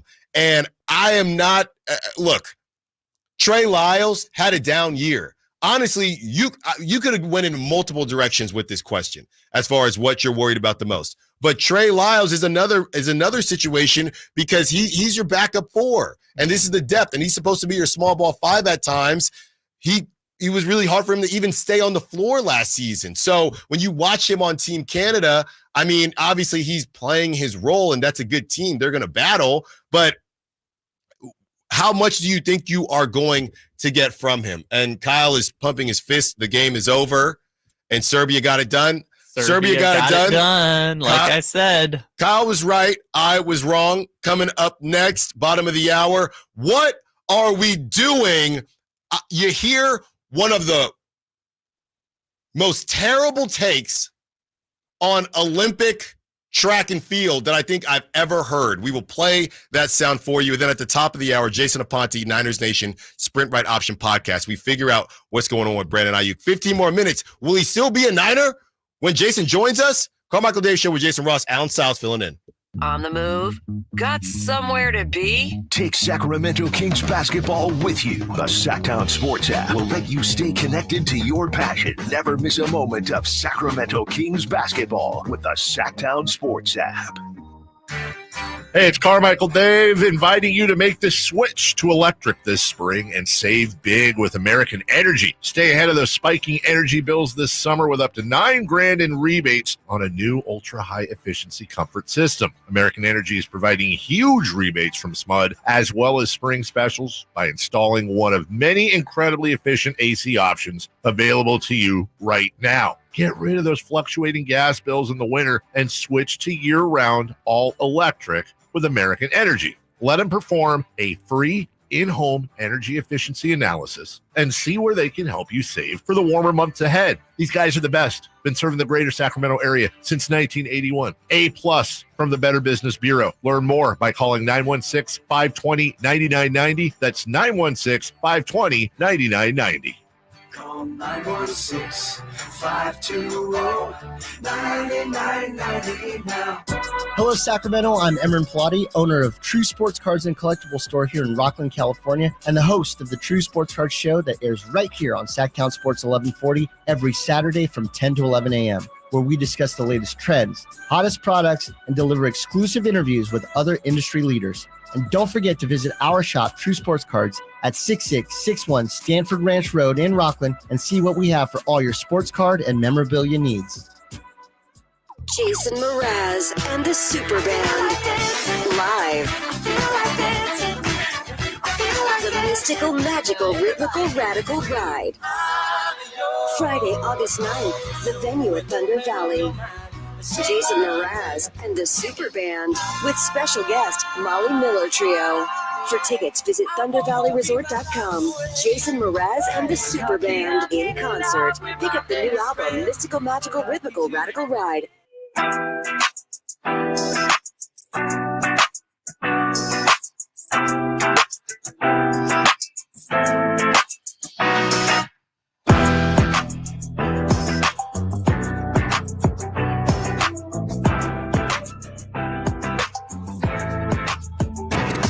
Bleed black and purple. It's the Carmichael Dave Show with Jason Ross on your local sports leader, Sacktown Sports.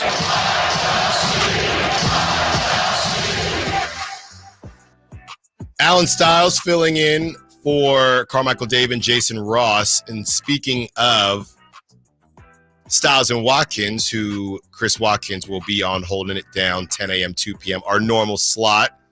If you're thinking, who is this guy? Where's Dave? Where's Jason? Well, Dave is with Big Ben. Do you see it, Kyle? He's with Big Ben, the clock, he's with Big Ben, the big clock. He just posted that on his social media. And Jason Ross is enjoying his time in beautiful Hawaii. He's with Big Ben is a little bit misleading. I know. He's with Don't you think? the clock, Big Ben. So he's hanging out there, and Jason Ross is hanging out. Whitey Gleason also in Hawaii, but reports are that they are not there together. They're on two different islands. But speaking of Chris Watkins, of Stiles and Watkins, real quick, Kyle, before we get into what are we doing, the Vikings have listed Sam Darnold as their starting quarterback on their first unofficial depth chart. J.J. McCarthy is tied with Nick Mullins for the backup spot. Is it crazy to say, and this might be disrespectful because he is a champion, but there are certain players that they have all the tools. I like to call them, or we like to call them back in the day, batting practice champions. Every time they take batting practice, they hit 5 balls out, and the scouts just drool over them, and they might even get drafted, but they just never could put it all together. I'm thinking of a batting practice champion list, and what I'm thinking now is, hang with me here, are you seeing a connection between Sam Darnold and Harrison Barnes? Two guys that were always supposed to be so good, and they have all the tools. In theory, all they got to do is put it together. And a team every team or teams continue to give them chances to put it all together because they have the tools. I don't know. In later years, Harrison Barnes was known for being a great teammate, and that kind of buys you a lot. But okay, but I'm talking about X's and O's, Kyle. Yeah, I'm not gonna lie. I think Harrison Barnes might be a more accomplished player than Sam Darnold. Well, that's the question, right? That's why I said, hey, he's a champion. I'm not trying to disregard, but Harrison Barnes is supposed to be that dude. Up until, you're a baseball guy. Up until a few years ago, I would have said Jerkson Profar is that example of like top prospect, just could never quite put it all together. But now he's finally put it all together. Right. Well, they decided, hey, you don't need to. You're not an infielder. Just go to the outfield and hang out from there. Yeah, but I'm with you on that point with Darnold, but I thought we kind of knew Darnold was going to be the starter because the Vikings were kind of adamant from the beginning McCarthy wasn't going to play, for better or for worse. But I know there was definitely video of McCarthy balling out. So, I'm of the opinion that if you think this person is going to be your long-term option, you should play them right away. I think a lot of people see what happened with the Packers with Brett Favre and Aaron Rodgers and now Jordan Love because he had 8 good games. Hey, this is something we always want to do. And I'll ask you this because I know you're a Chiefs guy. We're about to get into what are we doing here. I'll ask you this. Is Patrick Mahomes any different of a player if he doesn't sit behind Alex Smith? Counterpoint, that year that he sat behind Alex Smith, I think Kansas City started like 10-0, yeah, and they lost in the playoffs to Marcus Mariota. My point is, imagine how good they would have been if they had played Patrick Mahomes instead of Alex Smith. Exactly. All right, Kyle, let's get into a little bit of what are we doing? What are we doing? What are we doing? First on what are we doing? FIBA has released their latest 2024 Paris Olympics MVP ladder. Kyle, am I making this up? I know you're a younger statesman, but I don't even remember these, and maybe they're new, but it always just feels like a way to continue to force the point that LeBron is that dude. I feel like we've never seen, were there MVP ladders when the Dream Team was going on? I mean, maybe, but I don't recall. No Twitter back then. That's also true. So LeBron James, number 1 right now on the MVP ladder. Shai Gilgeous-Alexander, number 2. Jokic, number 3. Dennis Schroeder, number 4. Kevin Durant, number 5. Victor Wembanyama, number 6. And it just feels like, hey, guys, don't forget, LeBron's the best. And we don't need to keep doing this. They could be an MVP, but now the ladders. I remember when the Warriors were in it a couple years ago in 2022, and the ladder just kept changing. It was Andrew Wiggins, and enough with the ladders. I don't care about the ladders, Kyle. What are we doing, man? I just I think it's because I think the reason they didn't do the ladders back in 92 and 96 and 2000 is it would have been, here's the American roster. That's also true. 10. That's also a great now point. At least there's only 2 Americans in the top 10 or whatever it is. That's also a great point. All right, I've been waiting to play this audio, Kyle. This could quite possibly be the worst take I've ever heard as it pertains to track and field and racing. This is from Maggie Gray from Maggie in Pierloff, and they are on Sirius. So she had this to say about Noah Lyles claiming he is the fastest, what was it, Kyle? The world's fastest man, not fastest man alive, world's fastest man. She's claiming that he didn't win by enough to make that claim. Can you really go around claiming I'm the fastest, I'm the greatest, I'm this, that, and the other thing when you won by 5/100ths of a second? This is not exactly Usain Bolt throwing up deuces like a peace sign to the guys behind him, like Tyreek Hill streaking into the end zone. You won by 5/100ths of a second. Like there needs to be a little more humility when you win by 5/100ths of a second. I hear you. I just think though, I guess I do think if you win, you win, and whether it's by 5 full seconds or 5/10 or whatever, you might as well call yourself the fastest dude on the planet. I mean, he technically is. I mean, come on. Like, he thought the other guy won, NBC even. thought the other guy won. Yeah. What are we doing? Did I actually, because I got small ears, I had to double check. Did I hear that correctly? You didn't win by enough, so there needs to be some humility. Kyle, if I ever, first of all, we know who Noah Lyles is. If I ever won a gold medal in the premier event in the Olympics, you're going to tell me I can't talk my stuff because I didn't win by enough? Really, Maggie? This is what people do now. This is Elon's Twitter. Okay, I'd never heard of this person before, and now she's playing on these airwaves because I have to play how ridiculous it is. You know, Kyle, this is what the kids call it, a ratio. She has 190 likes on her post, right? She has 573 retweets. That's not a good sign. She's getting roasted, and she deserves to get roasted because that's quite possibly the worst. I know, and look, we'll peel back the curtain here. I know we're waiting to see what's going to happen with Markkanen. And if you're not in the Northern California area, maybe you don't care about Aiyuk as much. I don't know if they're a national show, what it is. But you can't be so thirsty for clicks and likes. I just don't even think she believes this. You can't believe this. You have to act a certain way depending on how much you win. But going back to the home run, can I not bat flip because my home run wasn't far enough? What are we talking about? That's the worst take I've possibly ever heard. What are we doing? What are we doing? I honestly couldn't believe it. I couldn't believe it. It's only 5 1,000ths of a second. Only. You gotta only 5 1,000ths of a second that you're the fastest man alive Only. on the face of planet Earth. Insanity. All right, I honestly heard that, Kyle, and I thought, okay, I thought she was trolling, and maybe she is. I don't know if even she thought that it would go viral like this. I mean, you're getting roasted. Well, yeah, it's ridiculous. It's patently ridiculous, but I don't know if even she thought that it would go viral like. I mean, gosh, 778 comments on Twitter. That's not good. That can't be good. It's never a good sign. I was like, retweets. Sometimes that can be good, is having a lot of retweets. Because if people aren't liking it, go read them, Kyle. It might be good. Go read them during the break. I know 778 comments is not good.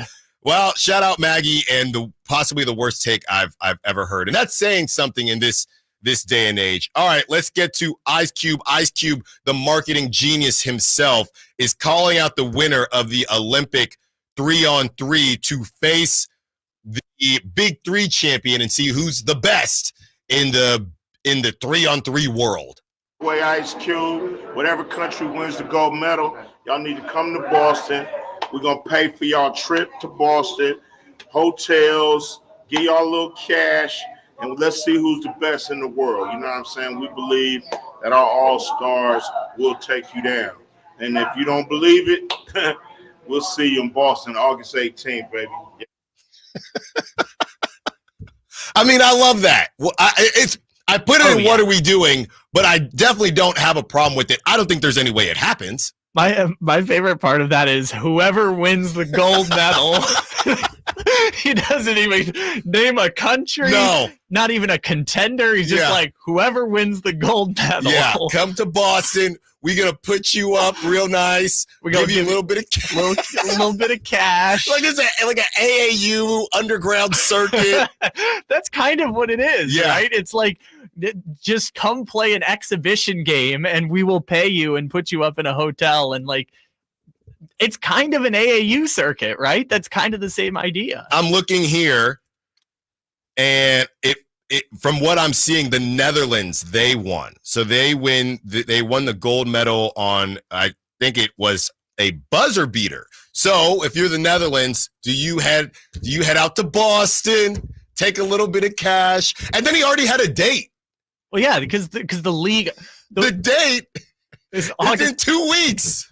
Okay, so if I remember correctly, because I used to actually watch the Big Three, I'm pretty sure they do like a 10-week schedule where they go city to city, like how wrestling does it. Yeah. So I think they have their schedule already mapped out. So I'm guessing that's their All-Star weekend is August 18th. Come to Boston from the Netherlands. We'll fly you out, and we're gonna see who's the best. So that was great stuff. Ice Cube, I mean, he rides for the Big Three. He really does. He's gonna find a way to keep the Big Three in the news, whether it's, saying how the NBA might not like them that much or trying to get Caitlin Clark to play. So there it is for that one. Our last What Are We Doing? And this will be a quick one from FX. And I really do like FX, Hulu. They do a good job. They had the OJ show. They've had a lot of different shows. You like Atlanta? I love Atlanta. But this is their bag. Remaking things that happen, but it's not a documentary. They get their actors and they kind of go from there. They did Clipped, which actually I don't know if it did terrible, but I know people hated it. The Clippers one. I watched 10 minutes of it. It's just a meme. I got through 2 episodes and it was done. I don't need to see any more. Well, they're taking another swing at this, Kyle, with American Crime Story. Aaron Hernandez by Ryan Murphy. And I'm pretty sure Ryan Murphy does American Horror Story. So I don't think they'll be similar, but I know he does a lot with FX. Coming September 17th, this is going to be a story about Aaron Hernandez.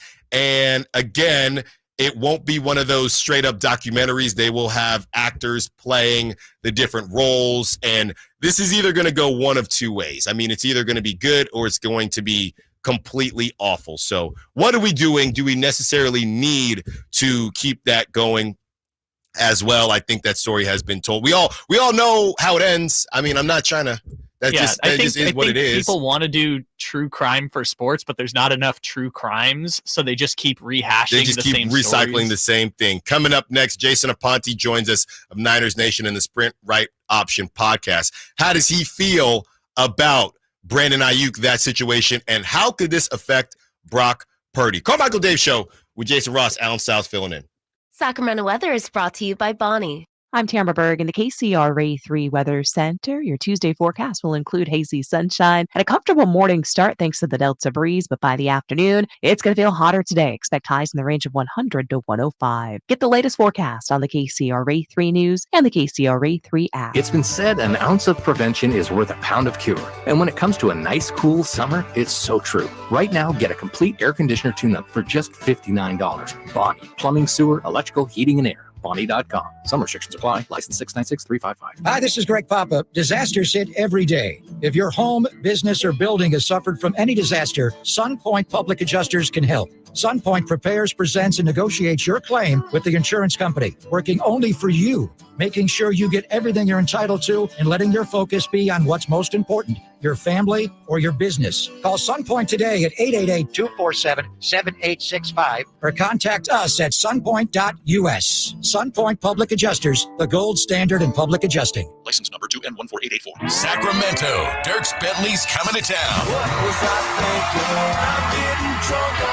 Saturday, September 28th at Hart Health Park at Cal Expo for Country in the Park 2. And he's bringing some friends. Farmally, Tyler Rich, Dasha, Kelsey Hart, and more. Saturday, September 28th at Hart Health Park at Cal Expo. Get your tickets today before they're sold out at CITPFest.com. Brought to you by RVs of Sacramento and Hublet Chrysler Dodge Jeep and Ram Center. I'm Ken Korak with your Green and Gold Report, brought to you by Xfinity Mobile. Connect to the most reliable 5G network nationwide. Well, July was very good to the A's as they put together their best month since they were 17-9 back in June of 21. And they took advantage of a real quirk in the schedule, playing the Angels 10 times in July, and they went 8-2. And also good series against the Astros and the Phillies, going 2-1 against those two ball clubs as well. Want to save on some of the biggest names in streaming on the network made for streaming? Now through September 21st, get 150 megabit Xfinity internet for 12 months with a 1-year contract. And for just $15 a month, add the new Stream Saver that includes Peacock, Apple TV Plus, and Netflix for just $35 a month. Switch at Xfinity.com today. Restrictions apply. Requires paperless billing and auto pay to store bank account. Equipment taxes and fees extra. After promo, regular internet rates apply. Currently $54 a month. Actual speeds vary. Stream Saver requires Xfinity internet or TV and price subject to change. KHTKAM Sacramento, KYMX HD2 Sacramento. Take it on the local level. Live and local, 6 a.m. to 6 p.m. Monday through Friday. From the Power Business Technology Toshiba Studios, Sacktown Sports. The Carmichael Dave Show. He's on the microphone when he's not on the microphone. He's playing a song, and when he's not playing a song, he's on the microphone. And then with Jason Ross. No, he didn't. Yes, he did. Call or text at 916-339-1140. It's the Carmichael Dave Show with Jason Ross on Sacktown Sports. Alan Stiles filling in for Carmichael Dave and Jason Ross. Alan Stiles of Stiles and Watkins, 10 a.m., 2 p.m. Chris Watkins has got you from 10 a.m. to 2 p.m. today.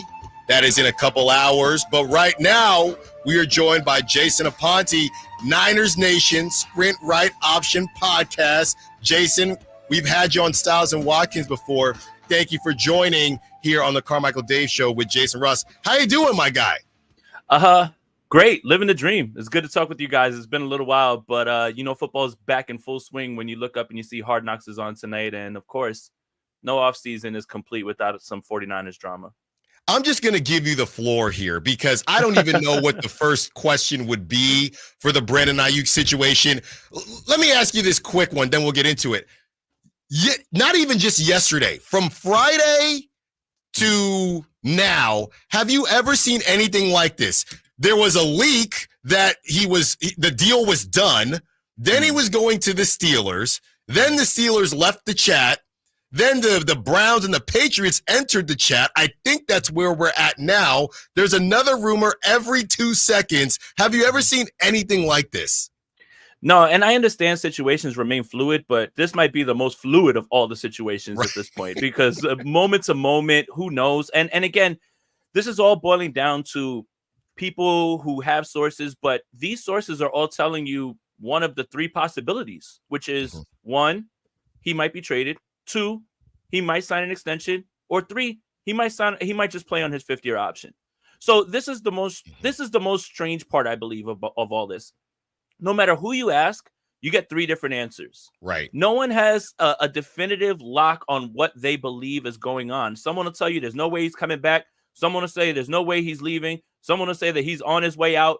So it's really hard to get a gauge on it. But if you're looking purely at the way that now things are leaking out, I think we're starting to get a little bit more of a clearer picture. And I believe that it's the 49ers actually putting a bit of a power move on Brandon Aiyuk to kind of say, let's get this resolved one way or another in the next 48 hours.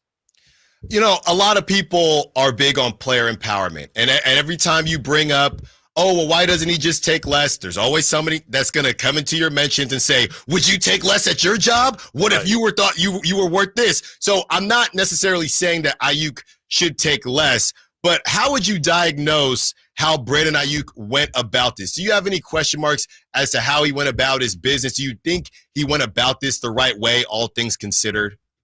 Well, I think the frustration with a lot of fans is the way that these negotiations play out on social media, right? It's kind of rinse, wash, and repeat in terms of wiping anything of your team on there, requesting a trade through the media, leaking out numbers, going on podcasts. This is the new way that things are going to be done. A.J. Brown's done it. Stephon Diggs has done it. Everybody is kind of doing it. So the frustration starts there. In my opinion, Brandon Aiyuk is looking around at some of these guys that are making $28 and $30 million and saying, I put up similar numbers with the same, like, you know, you look at Jalen Waddle, you look at Devonta Smith, and how does Brandon Aiyuk not sit there and say, man, I'm him. I do exactly what he does. Why wouldn't I get that amount of money? And I'm drafted by you. I've literally done everything that you've asked. I'm one of the best run blockers at the position. I'm doing everything that you've asked. What more do you want from me? The problem is that the 49ers want him back at their price, and they seem very stuck in that. And now Brandon Aiyuk has to make a decision as to, do you want to get paid somewhere else and not compete in the same way? Or are you going to come to our terms, stay here, and let's go chase this chip for another year? Talking to Jason Aponte, Niners Nation, and the Sprint Right Option podcast. You know, Jason, a lot of people, there were some reports early, and I know it cooled off. A lot of people were saying that the Debo to Brock Purdy connection could be better, right, during training camp, that it could be better. They weren't necessarily connecting Ricky Pearsall. There have been some memes, including Drewski, of Ricky Pearsall not being able to get that separation. Is it being understated if they, let's say they move off of Brock Purdy and there are reports that they were going to get Amari Cooper or they might not get Amari Cooper, but there's only one Brandon Aiyuk, right? And you talk about Travis Kelce with Patrick Mahomes and that security blanket. Are we talking enough about how this could affect Brock Purdy? Even if they get a Kendrick Bourne or somebody back, it's not Brandon Aiyuk. Are we talking enough about how losing Brandon Aiyuk could affect one Brock Purdy? Alan, I don't know what year it is. We're talking about Kendrick Bourne and Trent Taylor and Matt Breida. This is insane. I mean, are we getting the band back together? Yeah. I think obviously Brandon Aiyuk is one of the better route runners in the league, and I think everybody knows that. And in this system, a lot of the receivers get a bad rap of, well, Shanahan schemes them open. Partly that is true. Partly it's not, because Brandon Aiyuk is able to create his own separation on the outside. So when you talk about how this affects Brock Purdy, you have to look around and say, at times, and when you look at how far the ball goes down the field, it's usually to Brandon Aiyuk. Now, Debo's got some shots down the field, but it's still Brandon Aiyuk that's able to create the separation outside and get deeper. And that has been a part of the game that kind of opens up everything underneath. If you don't have that ability to go down the field and threaten the defense even a little bit, now everybody can kind of play a little bit closer. You kind of focus a lot more on the run game, and it just makes those intermediate windows close faster. And that's something that Brock has been able to manipulate by at least showing you I can go with the deep ball, because we haven't seen a 49ers quarterback go deep and actually hit these passes the entire time. I think the last time we saw a Kyle Shanahan quarterback do that was Matt Ryan. Right. So, yes, I think the effect of the threat of him on defense is enough to affect everyone else. And this is not a slight at Deebo Samuel at all, but Brandon Aiyuk is the separator on this team. And I think that is the part that if they're going for a Super Bowl this season and they don't get him back and they don't bring him back, it diminishes their chances severely. The word leverage continues to be said, and that is part of the leverage I think that Brandon Aiyuk thought he was going to have. Hey, they know that I'm Brock's guy, but the Niners are essentially saying, we think Brock can get a new guy, and we'll see how that works out for him. Jason Aponte, Niners Nation, Sprint Right Option Podcast. Jason, when it comes to the rest of the NFC, as you say, obviously the Niners trying to get that Super Bowl. A lot of people thought this was going to be a last dance type of season with some of the mainstays that have been on the team. Which NFC team does worry you the most? Obviously, there's the Lions, and people are really high on the Packers now. Which NFC team worries you the most? I think it's Detroit. I think it's Detroit because they already have so many young pieces in place. They have good coaching. Their offensive coordinator is doing a fantastic job of being able to put guys in bind. Obviously, Amon-Ra is a great player, but they added in the draft at cornerback, and that's where they severely were lacking. And if they even take a little bit of a step on defense, remember, they were a half away from playing in that Super Bowl. So let's not act like they're not like that close. Obviously, when you look at it, people are going to point to, well, can Jared Goff win the big game? I mean, I wouldn't say that Jared Goff was the reason that they lost that game. I mean, his receivers stopped catching the ball. Dan Campbell was making some really weird decisions on fourth down. They missed some field goals. Yeah. So I think it's Detroit. I really do. I understand the Green Bay Packers because of what you saw at the end of the season, but the Lions have put up more in the last 2 years than they have. So I would give the edge to the Lions, even though the Packers, if they can sustain what they did at the end of the year, they're going to be annoying too as well because Jordan Love looks like the guy if he can continue that. Jason Aponte, one more for you. It's been great stuff as always. All right, Jason, whether you're a betting man or not, what are you going to put on the table right now when it is time to kick off against the Jets? Is Brandon Aiyuk in a Niners jersey or not? Can I bet on chaos? Well, that's already happening here.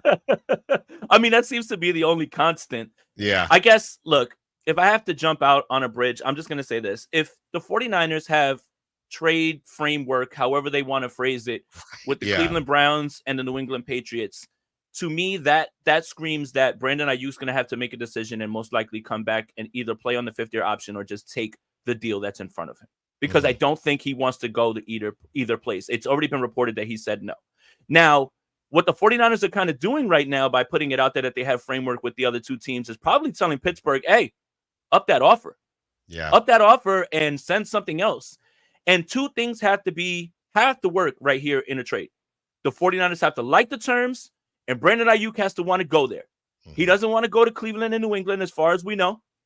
And Pittsburgh is one of the teams that he would, but if Pittsburgh isn't offering what the 49ers deem as fair value, then we're at a stalemate. So you know what? Today, August 6th, 11:12 Eastern time, 8:12 Pacific time, I say that they find a way to get this back on track, and Brandon Aiyuk is going to be in uniform week 1. Yeah, you can't say that he didn't give it the old college try. I mean, no, he didn't full on hold out, but he did hold in and try to put his cards on the table. But ultimately in the NFL, the man is always going to win, and that looks like that could be the case. And with that being said, when you read the ESPN article that just came out today, Brandon Aiyuk has said no to teams. So this is a very unique situation where Brandon Aiyuk knows his value, but not only is he trying to get his value, he's trying to get his value in a situation that he likes. And that's just not normally how it works in the NFL, but we'll see how it works out for him and the Niners in the end. Jason Aponte, Niners Nation, Sprint Right Option Podcast. Jason, thank you as always. Enjoy the rest of your day, and we will talk with you soon. Thank you, guys. Have a great day. Great stuff from Jason as always. You have a great day too, Jason. Coming up next, we get back into the NBA trade conversation, okay, and free agency. A big day for the Jazz and Lauri Markkanen, and apparently Draper said yesterday he would take DeMar DeRozan over Lauri. What? Carmichael Dave Show with Jason Ross, Alan Stiles filling in.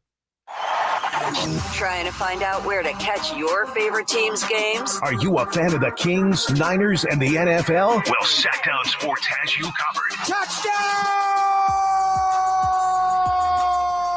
San Francisco! It's all on his shoulders. Cox rocks. He fires for the win. He's got the triple. Catch all your Kings, Niners, and NFL games all year long on Sacktown Sports and sacktownsports.com. Hey, it's Carmichael Dave for American Energy Heating and Air with a question. Have you recently had a technician diagnose your HVAC system and you were a bit surprised at how much it cost? Or did something seem off about their quote? Because at American Energy, they take pride in giving you honest, straightforward solutions to get that system up and running. Have their qualified technicians come out and give you a free second opinion. It's free. You got nothing to lose but some dollars off of that original quote. They're making the uncomfortable comfortable. They've been doing it since 1981, serving the greater Sacramento area. A+ with the Better Business Bureau. That's why they keep having customers coming back for more and more and more. You can call them and set that appointment at 916-520-9990. That's 916-520-9990 or AmericanEnergyAir.com. Call 916-520-9990 now.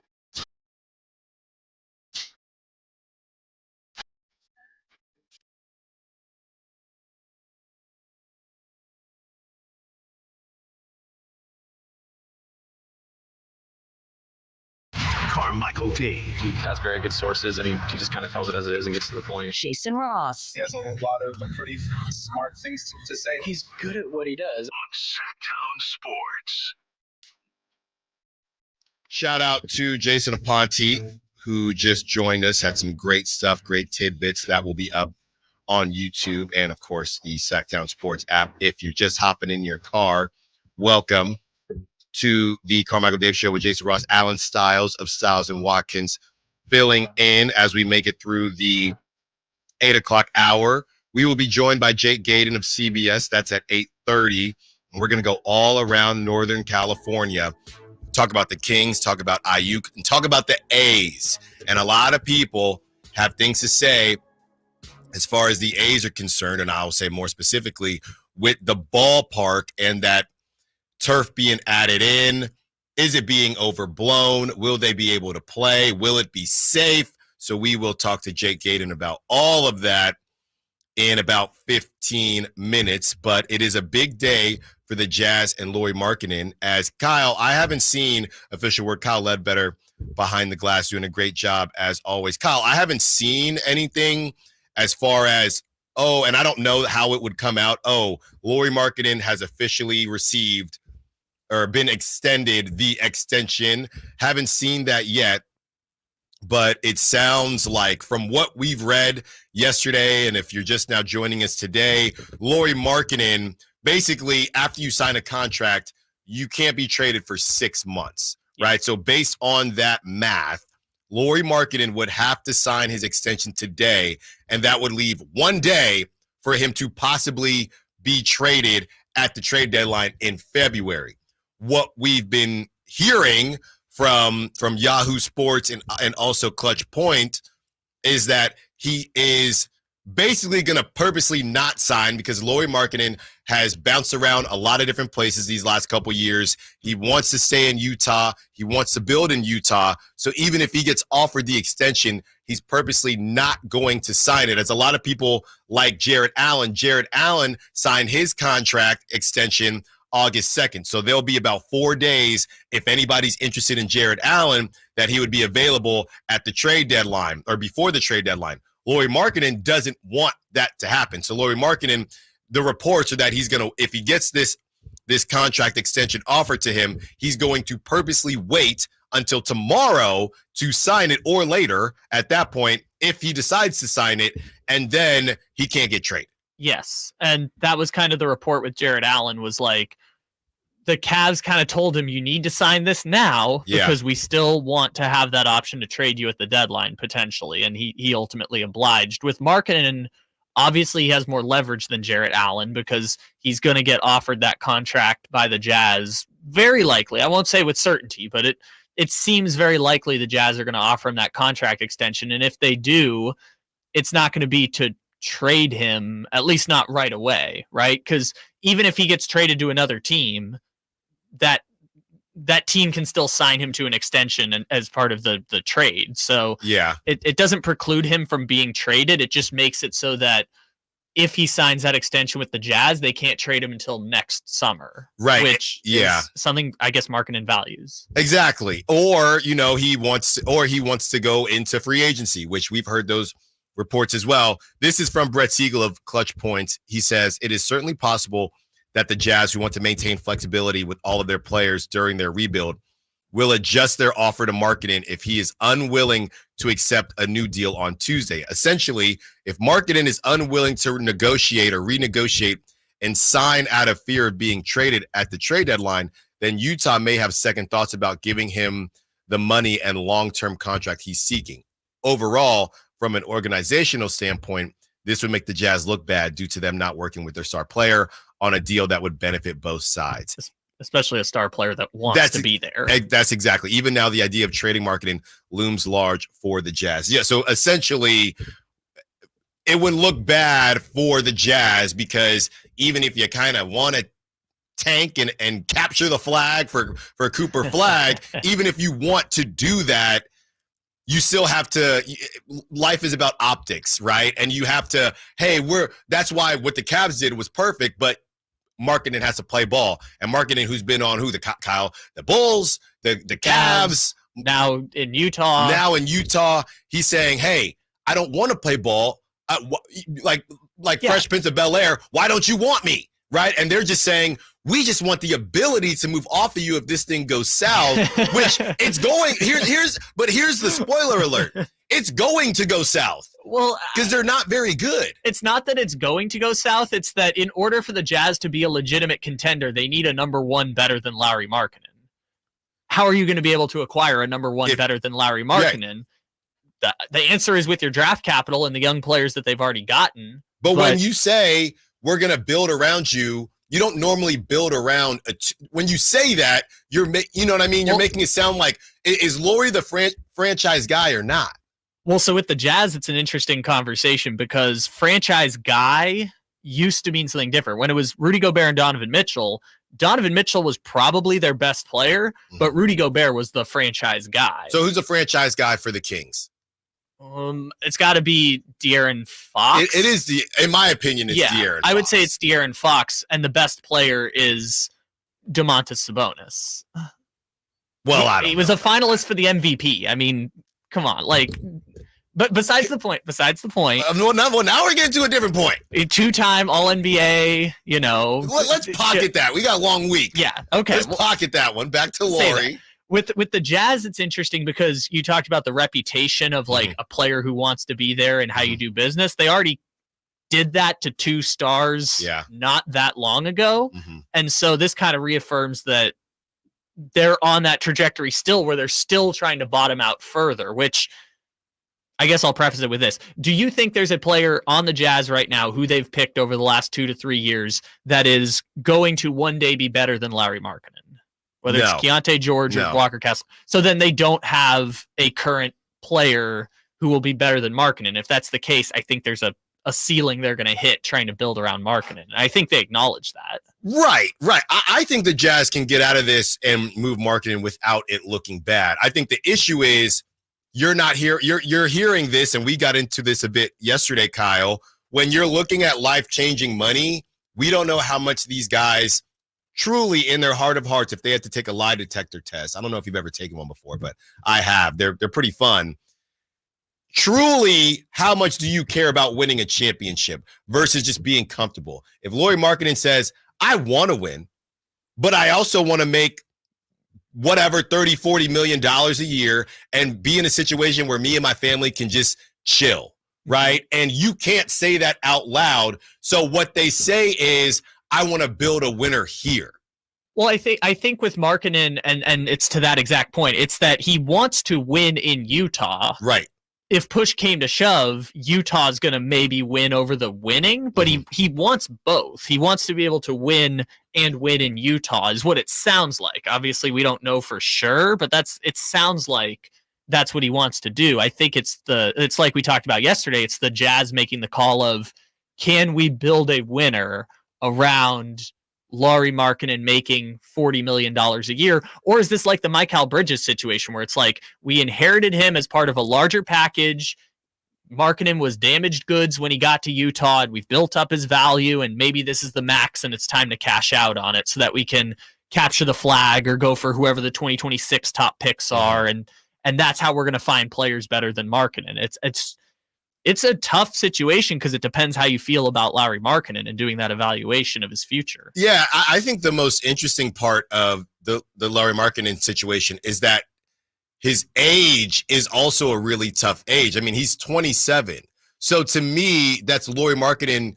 You're about to enter your prime, and you're going to enter your prime, and the thing is, there's no bones to the Jazz to make you think, if you're Lauri Markkanen, that we're going to be a real deal contender in 3 years. Now you're 30.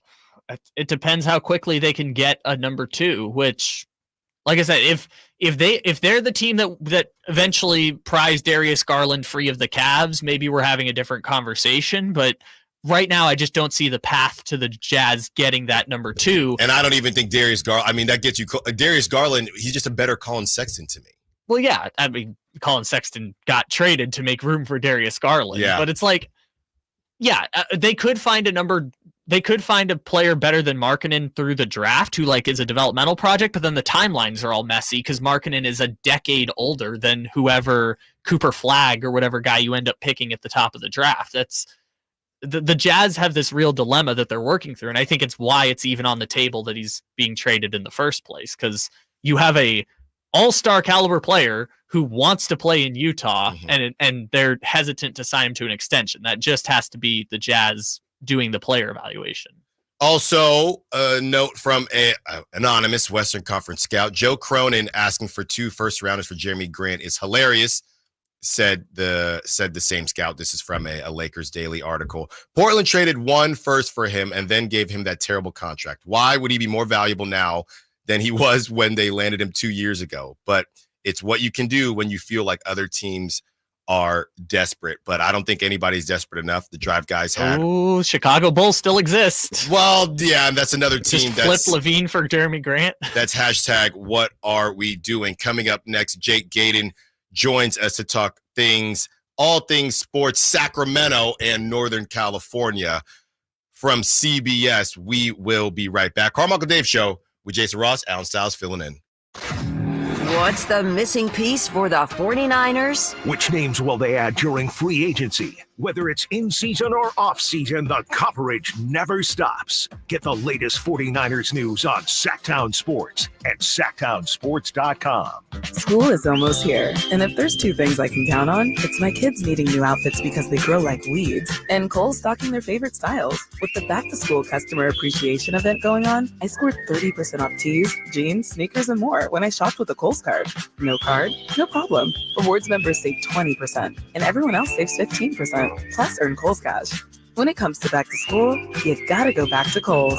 Select styles. Some exclusions apply. Offer ends August 11th. See store or Kohls.com for details. Why choose a Sleep Number smart bed? Can I make my side softer? Can I make my side firmer whenever I want? Can we sleep cooler? Sleep Number does that. Cools up to 8 times faster and lets you choose your ideal comfort on either side. 94% of Sleep Number smart sleepers report better sleep. J.D. Power ranks Sleep Number #1 in customer satisfaction with mattresses purchased in-store. And now, during our biggest sale of the year, save 50% on the Sleep Number limited edition smart bed. Limited time. For J.D. Power 2023 award information, visit jdpower.com/awards. To find a store near you, visit sleepnumber.com. Get in on the action at Sky River Casino in Elk Grove. With over 80 table games, more than 2,100 slot machines, and a thrilling high-limit room, you'll enjoy a casino experience on a whole new level. Visit skyriver.com today. Gambling problem? Call 1-800-GAMBLER. Hey, what's up? Kyle Draper from Mercedes-Benz of Stockton. I've had my new Mercedes-Benz EQS SUV for about 6 months now, and it's still the best car driving experience that I've ever had. And I got some news for you. Mercedes-Benz of Stockton doesn't just have cars or SUVs, they also have Sprinter vans, and they have special rates starting at 4.9% APR and an $8,000 discount on over 30 vans in stock. So head on down there right now to Mercedes-Benz of Stockton and check out their new Sprinter vans. Just a short drive right off the 5 in Stockton. There was always a crowd gathered around our dining table when I was growing up. Hi, I'm Frank LaRosa with a word about Naturewood Home Furnishings. Everyone was welcome at my mother's table, so holidays, birthdays, and celebrations always included family and friends. I used to think I was the most popular kid in the neighborhood until I realized that my friends were really there for my mother's incredible cooking. Years later, when I bought my own dining table from Naturewood, I made sure it was large enough to make friends feel welcome. And right now, during Naturewood Home Furnishings' Dine in Style sale, you have an opportunity to find the perfect dining room furniture to help you create your own treasured memories. Choose from casual to formal or anything in between. Visit Naturewood Home Furnishings during the Dine in Style sale off Highway 50 at Hazel. Look for the water wheel. Jerry and Kenny here from Bell Brothers. And if you've even thought of replacing your old, outdated, inefficient windows, now is the time to take action. Right now at Bell Brothers, when you buy one window, you'll get the second one for 30% off. That's right. Buy one, get the second one 30% off. That's real savings, up to $6,000. You have to buy at least 4 windows to qualify, and you can't mix windows and doors. But beyond that, every second window is 30% off. For example, when you buy 10 windows, you will get 5 windows at 30% off. We also have 0% interest financing available for qualified buyers. Call for details. To take advantage of our buy one, get one 30% off sale, call Bell Brothers now at 916-444-1234 or find us online at theNoSurpriseGuys.com. The No Surprise Guys, Bell Brothers.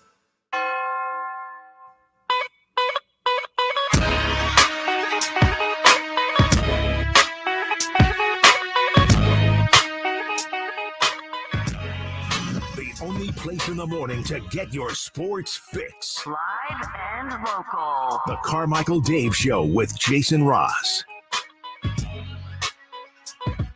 We are back. Carmichael Dave with Jason Ross, Alan Stiles filling in.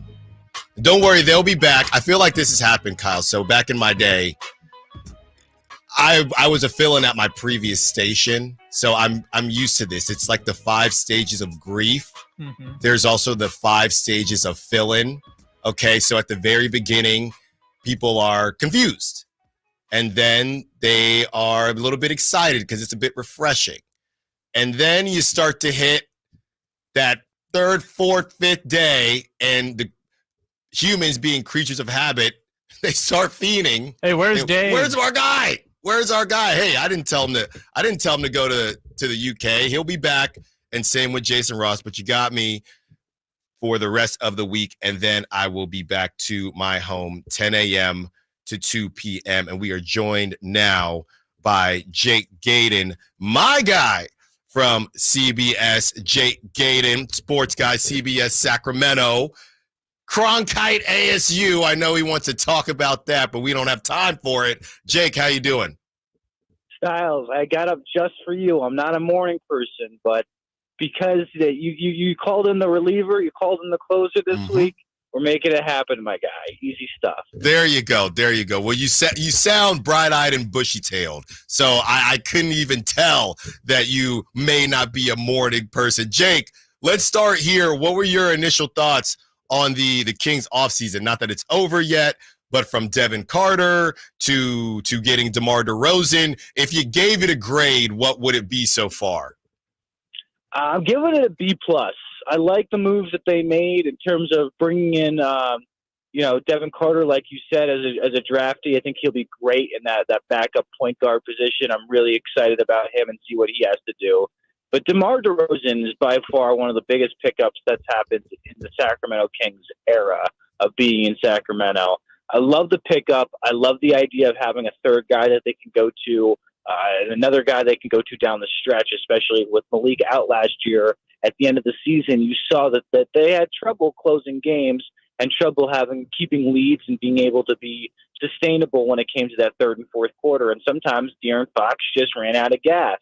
So for me, I love that move. I think DeMar is going to bring in some veteran leadership. I think it's going to be able to take this team another step further, but I don't think they're done. Like, I know everyone's like, okay, well, what other move can they make? They're kind of strapped with cash.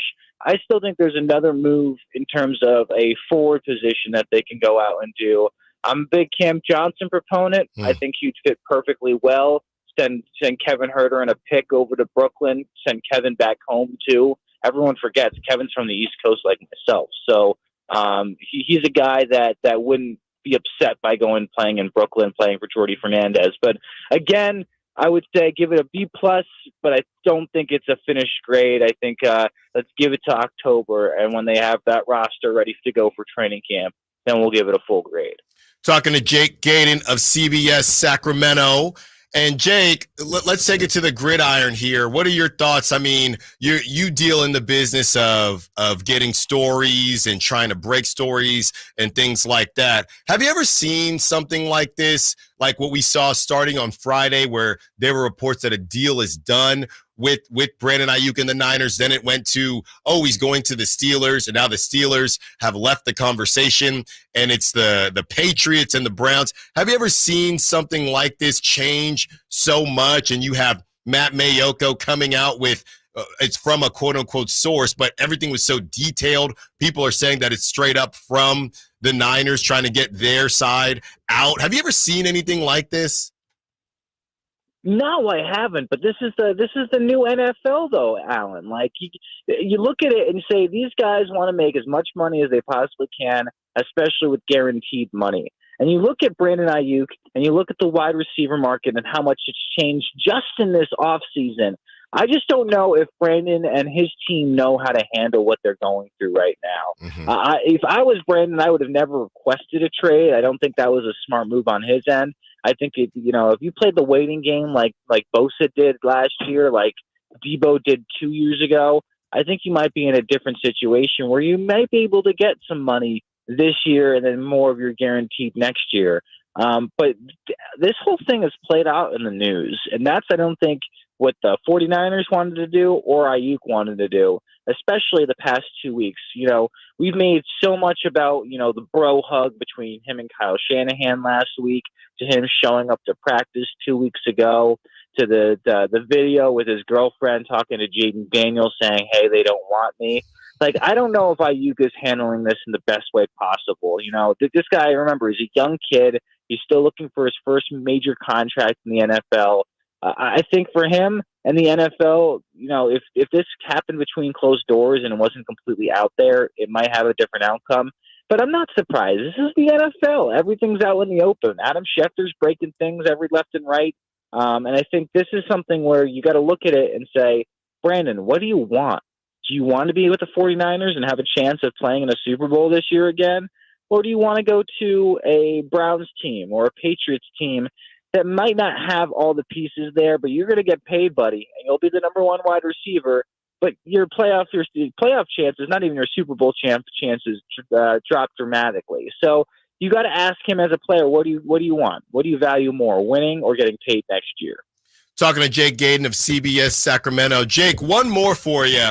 So I know that you and I share some similarities, that we can have some strong opinions, and that's why I love you. And there's something that's been going around as it pertains to the A's coming to Sacramento and playing at Sutter Health Park. And there are basically two sides to this coin, right? There are the people that don't like John Fisher. Okay, they don't like that Vivek Ranadive helped John Fisher. And because of that, everything that's associated with the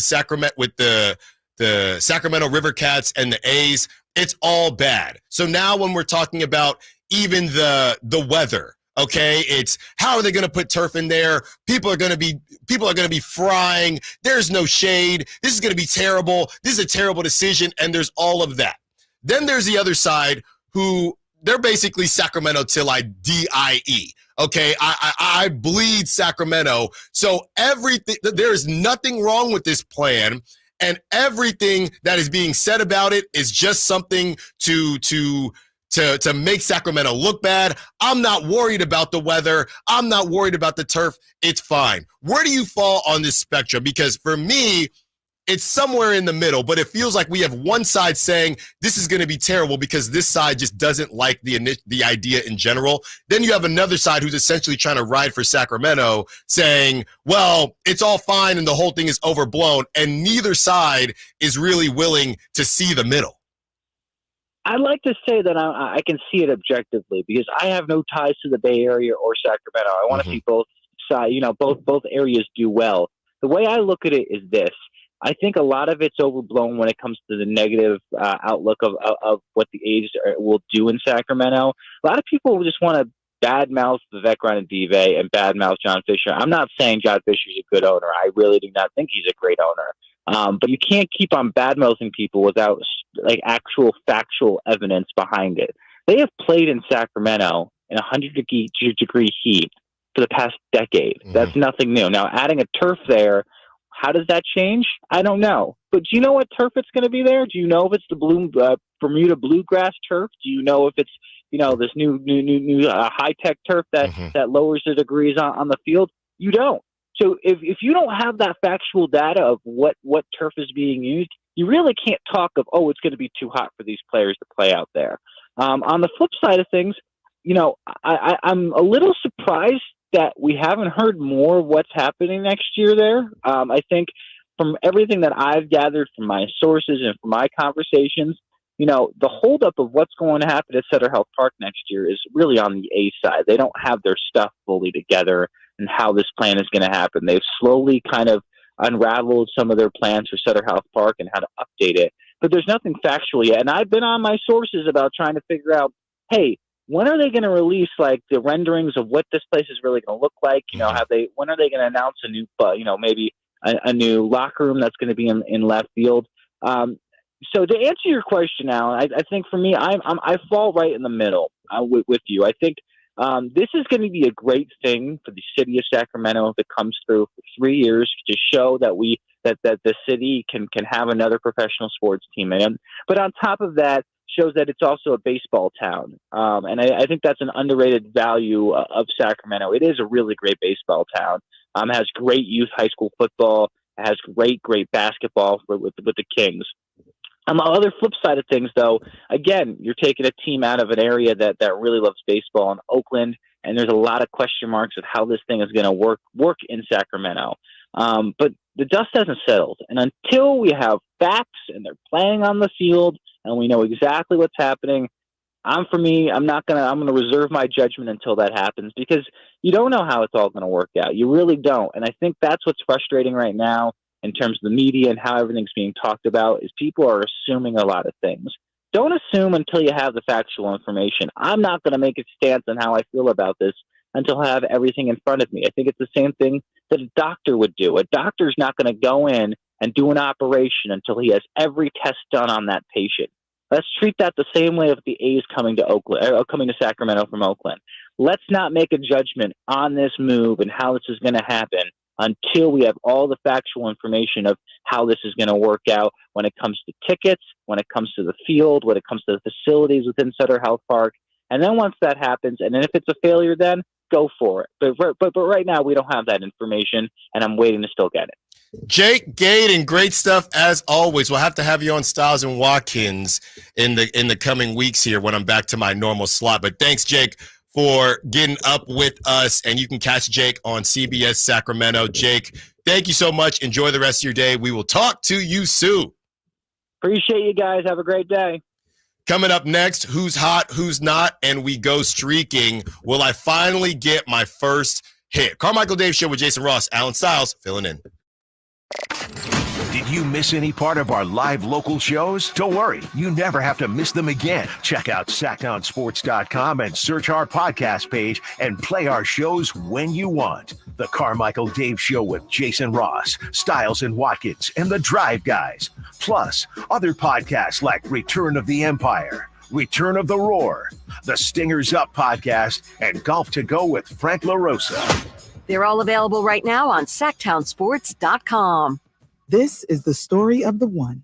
As head of maintenance at a concert hall, he knows the show must always go on. That's why he works behind the scenes, ensuring every light is working, the HVAC is humming, and his facility shines. With Granger's supplies and solutions for every challenge he faces, plus 24/7 customer support, his venue never misses a beat. Call quickgranger.com or just stop by. Granger, for the ones who get it done. Oh no, stomach issues again? Stomach issues? Who are you? Your pancreas. I could be the real reason for your diarrhea, gas, bloating, stomach pain, or loose oily stools. I thought it was my stomach. People often do, but any of these symptoms could mean having a condition called exocrine pancreatic insufficiency, or EPI. With EPI, the pancreas doesn't release enough enzymes to break down food, but EPI is manageable. Use the symptom checker on identifyepi.com and speak with your doctor. That's identifyepi.com. Sponsored by AbbVie. Sacramento, Dirks Bentley's coming to town. Saturday, September 28th at Hart Health Park at Cal Expo for Country in the Park 2. And he's bringing some friends. Parmalee, Tyler Rich, Dasha, Kelsey Hart, and more. Saturday, September 28th at Hart Health Park at Cal Expo. Get your tickets today before they're sold out at CITPFest.com. Brought to you by RVs of Sacramento and Hoblet Chrysler Dodge Jeep and Ram Center. I'm a very active person that likes to move around and go. The pain I was in was really excruciating. It was actually debilitating. I was basically heading towards a sedentary lifestyle. I had really tried everything, but I quickly lost hope with all of the things that we had tried, and that's what led me to the Good Feet store. And when I found the Good Feet system, it really just changed everything. It brought me back to life. I have my active lifestyle back. The Good Feet store in Sacramento, Roseville, and Vacaville. What's hot and what's not? Brought to you by American Energy Heat and Air, making the uncomfortable comfortable. Head to AmericanEnergyAir.com to find out more. What's hot? Yeah, hot. Real hot. And what's not? It's not good. Brought to you by American Energy Heating and Air, Sacramento's complete heating and cooling company, and second opinion partner. All right, Kyle, who's hot? Who's hot? That would be my boys in Serbia getting the dub today against Australia. Nikola Jokic, he had 21 points, 14 rebounds, 8 assists, almost a triple-double in a 40-minute game. Shot 50% from the field. A couple former Kings are going to the semifinal, too. Bogdan Bogdanovic, 17 points, second leading scorer for the Serbian team, 5 rebounds, 6 assists. And then short-lived King Filip Petrusev, also the starting center for the Serbian national team. He had 9 points, 5 rebounds, and Serbia came back from 24 points down to beat Australia this morning in the quarterfinal. You said Petrusev is the starting center? Yes. So they're running Jokic at the 4? Yeah, Jokic is the 4. Jokic is the 4 on this team. Wow. That is good stuff. So now if the U.S. team takes care of business, I believe that game's at 12:30, they face off against Team Serbia. Rematch. They played in the group stage round. There you go. All right, who's not? We got to bring it back from yesterday. The Chicago White Sox. They lost yesterday. That means they now have an American League record. Yeah. 21 consecutive losses, tying, can't remember which old team it was. Oh, the 88 Orioles. And if they lose tonight in Oakland, history will be made. The longest losing streak in the history of the American League, which is 123 years old. From Moneyball and the winning streaks in the Coliseum to the White Sox and the losing streaks in the Coliseum, as this is the last season in the Coliseum. How incredible is that? That's pretty nuts. Is that there's a possibility that the longest winning streak in the history of American League Baseball and the longest losing streak in the history of American League Baseball are both going to get set at the Coliseum at the same, like, within not that far apart from each other, 22 years.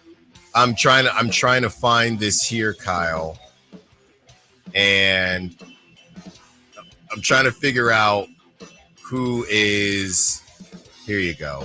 I'm looking at the lines here. It looks like the score prediction is 5-4 Athletics over the White Sox. The run line is 1.5, and the total prediction 8.5 runs. Win probability 58% for the A's, 42% for the White Sox.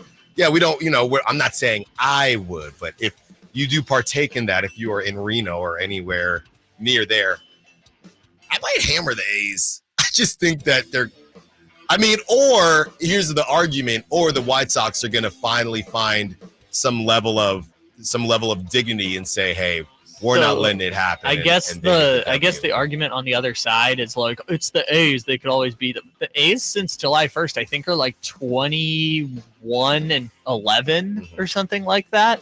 So yeah, the A's are still one of the 5 worst teams in baseball, but right now they're not terrible. I think Ken Korak Lawrence Butler is a stud. Oh, Lawrence Butler's awesome. Brent Rooker had 12 homers in the month of July or something like that. Well, and really it was Lawrence Butler. He was the one. And to Jake's point, when you don't have that information, if you are on the side of this whole thing is overblown, right, as far as the turf and playing in the heat in Sacramento. Well, did you know that it was Lawrence Butler, the star right fielder, who said he isn't excited to play on that turf and how hot it's going to be in Sacramento? So did you know that it wasn't Oakland or Bay Area media saying it? He said it. He plays on the team. Yeah, and Lawrence Butler is one of the best players on the team. And I mean, I don't want to get bogged down in the weeds of it all because it's really sad what's happening with Oakland moving to Sacramento, but Lawrence Butler might be the face of the Sacramento A's. When we look back at this 3-year run,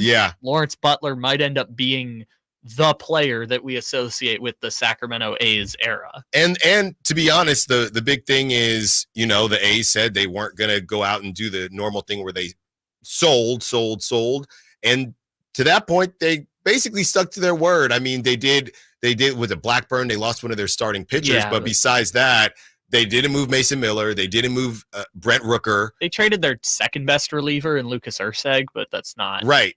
That's still, hey, we want to make sure that there's a product for you when we go to Sacramento. So they did fulfill that. They did do that. Okay, Kyle, let's go streaking. It's time to go streaking. We're going streaking! Who is the Nostradamus of MLB? Who can keep the streak going? It's time to go streaking. What the hell are you doing? We're streaking. Well, I haven't checked, Kyle. I want you to give me the good or bad news. Wonderful. I know that the Diamondbacks, they scored, what was it? They scored 7 runs yesterday. Yeah. We picked a great game because I didn't realize it at the time. We were going head-to-head. You had Corbin Carroll. I had Jose Ramirez. That's right. They were playing in the same game. That game was 6-6, extra innings. Jock Peterson hit a home run and gets caught on a mic saying whatever he said. Right. I'm him. Yeah. It was a fun game, actually. So I'm glad that we made those picks because it gave me a reason to pay attention to that really fun game. All right. Now just break it to me. All right. So, Mr. Stott, do you want to go first, or you want to hear what me and Simone did? I'll go first. Okay, so you had Mr. Corbin Carroll. My guy. Your guy. He was going to get you off the hump and finally get that first hit in the history of you playing. He only recorded 2 at-bats. That's not good. I think he had a walk in there was part of the reason. Not good. He recorded 2 formal at-bats. Are you serious? Wow. I'm terrible. It's over. It's over, ladies and gentlemen. So I believe in your 2 days of picking, you're now 0 for 6 in your at-bats with 2 or 3 strikeouts. That's terrible. That's so bad. I can't believe that. Honestly. I think he got pinch hit for at some point in the game, which is a tough break. But my goodness. Okay. At 0. Well, how did you do? Well, so Simone got us kicked off with 1 for Aaron Judge. So I had to follow up with Jose Ramirez on the anniversary of him knocking out Tim Anderson in that fight. Right. And Jose Ramirez in the same game recorded 4 at-bats. Okay. And had not 1, not 2, 3 hits for Mr. Jose Ramirez. Me and Simone are now at a streak of 2. We're 5 for 8. We are crushing it in in streaking right now. Wow. Okay, well, good for you. You don't got to rub it in. I'm looking here at who's all playing today. And, sometimes you just got to go with your heart, and you got to go with what feels right. And they got no hit a couple days ago, so they're due. Going with one of the stud shortstops, Elly De La Cruz. Well, it's not a bad choice. So if you're playing daily fantasy today, avoid Elly De La Cruz. That's what I would tell you. Styles you're pulling a Charles Barkley right now. You're saying like you're making a pick and telling everyone, I know I'm going to be wrong. Yeah, just stay away. But I'm gonna go with Elly De La Cruz. All right, I'm going to take Xander Bogaerts from the San Diego Padres. Wow. All right, I see what you did there. I know that's your team. They're also playing Pittsburgh, so I like my chance. And not the good Pittsburgh pitcher, the other Pittsburgh pitchers. Yeah, the Reds are playing the Marlins, so I'm hoping that helps out a bit. I don't know if I could name more than like a Marlin. Well, the guy who hit the ball 480 feet yesterday. I don't know if I remember his name. I got you now that we're here. Jesus Sanchez. Okay, and I know they also have this. Funny enough, Xavier Edwards is their guy who hit the cycle. Even the worst team in baseball, they have a stud young shortstop now. Like I said, it's just a factory, and hopefully the A's and the Giants can enter the chat as we get into Niners at 9 when we return. Do you trust Brock Purdy and Kyle without Brandon Aiyuk? And also with resident Chiefs fan in here, Kyle Ledbetter, I'm sure this won't get dicey at all. How many QBs right now do you trust to beat Patrick Mahomes? That's all coming up next. Carmichael Dave Show with Jason Ross, Alan Stiles filling in. You never know what you might hear when listening to a Sacramento Kings game. Out of Keegan, going for another triple. Man, is he feeling it. Keegan, can he do it? Yes, there's number 11, Keegan Murray. Keegan steps back. He just knocked down his 12th three-pointer, a Kings franchise record. He's got 45 points. Never miss a moment of Sacramento Kings basketball with Sacktown Sports and the Sacktown Sports app. I didn't ask to be thrown in the streets with nowhere to go. I didn't think I'd survive. But I did ask for help, and Covenant House was there for me. 1 in 10 young adults will experience a form of homelessness this year. For these kids who didn't ask to be put in this unthinkable situation, Covenant House is there. Covenant House helped me break the cycle of homelessness in my family. They gave me the love that I needed. Over 2,000 young people will sleep safely in a Covenant House bed tonight. When youth who are experiencing homelessness have a hot meal, a safe place to sleep, medical care, and love, they can overcome heartbreaking challenges and have a brighter future. They just really genuinely just wanted to help me succeed, and I'm succeeding. I'm a speaker, I'm an author. Covenant House really helped me and really helped mold me into the woman I am today. If you or someone you love is asking for help, go to safeplacetosleep.org today. Hi, this is Frank LaRosa. And this is Scott Marsh. Join us weekly for Golf to Go right here on Sacktown Sports. We talk to all the local golf experts in the area and give you the latest on all the courses as well. And not to mention all the golf legends and celebrities, along with all the latest in equipment and tournaments too. Most importantly, we'll just have some fun talking about a game that's fun to play. You know, it's my favorite hour of the week, Frank. Golf to Go, Thursdays at 6 p.m. and Saturdays at 8 a.m. right here on Sacktown Sports. Give us a listen. I think you'll enjoy it. Labor Day savings now at Maida Chevy with $12,000 off MSRP on every new Silverado half-ton Turbo Max in stock after rebates. $12,000 off every Silverado LT Turbo Max at Maida Chevy with at least 5 at this price. Labor Day savings up to $12,000 off MSRP exclusively at Maida Chevy at MaidaChevy.com. Sacramento Silverado headquarters. Together, let's drive. Not available with special financing, leasing, some other offers. Must trade in 2010 model year or newer. Ends 9/3/24. Made a great deal at Maida. Jason Mraz and the Super Band live. The mystical, magical, rhythmical, radical ride. Friday, August 9th, the venue at Thunder Valley. Jason Mraz and the Super Band with special guest Molly Miller Trio. For tickets, visit ThunderValleyResort.com. Jason Mraz and the Super Band in concert. Pick up the new album, Mystical, Magical, Rhythmical, Radical Ride. KHTKAM Sacramento, KYMX HD2 Sacramento. From the Power Business Technology Toshiba Studios, your flagship station for the Beam Team. Can we light the beam? Light the beam, baby. Sacktown Sports. The Carmichael Dave Show. He's on the microphone when he's not on the microphone. He's playing a song, and when he's not playing a song, he's on the microphone. And then boom, with Jason Ross. No, he didn't. Yes, he did. Call or text at 916-339-1140. It's the Carmichael Dave Show with Jason Ross on Sacktown Sports. One more hour. Alan Sal's filling in for Carmichael Dave and Jason Ross as I am frantically refreshing my social media, trying to see what is happening or what is about to happen with Brandon Aiyuk. I have not seen any updates. The newest update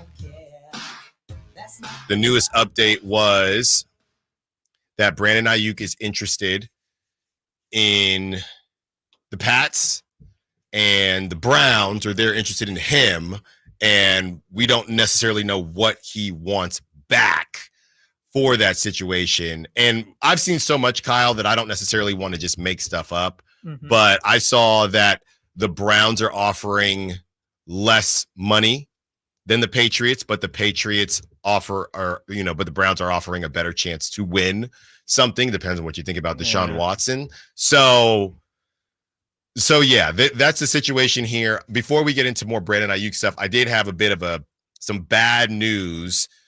Lions quarterback Emmanuel Moseley suffered a torn pec in practice and now will be out indefinitely. Emmanuel Moseley tore his left ACL in 2022, former Niner, tore his ACL in 2022. His left ACL in 2022, his right ACL in 2023, and has now suffered a torn pectoral in 2024.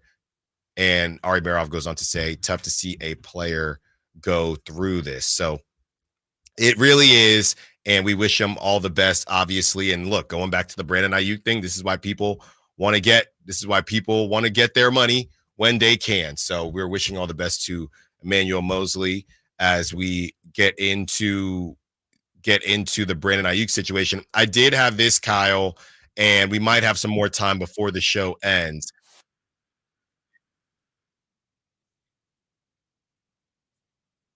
It's not on his Twitter, so I'm assuming he said it live because this stuff is just coming out live. But with the Lauri Markkanen, getting back into the Lauri Markkanen conversation, NBA Central is reporting that. We sure it's the real one? It's not Centel. Okay. And funny enough, Chris mutes them so he can't see them. So the only person whoever gets got is me. But yeah, we'll confirm where this was said.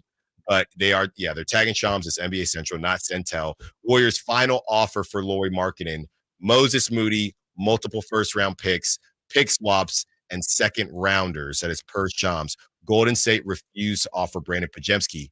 What they're not saying, and we'll kind of monitor the situation, they're not saying that they didn't offer Jonathan Kuminga.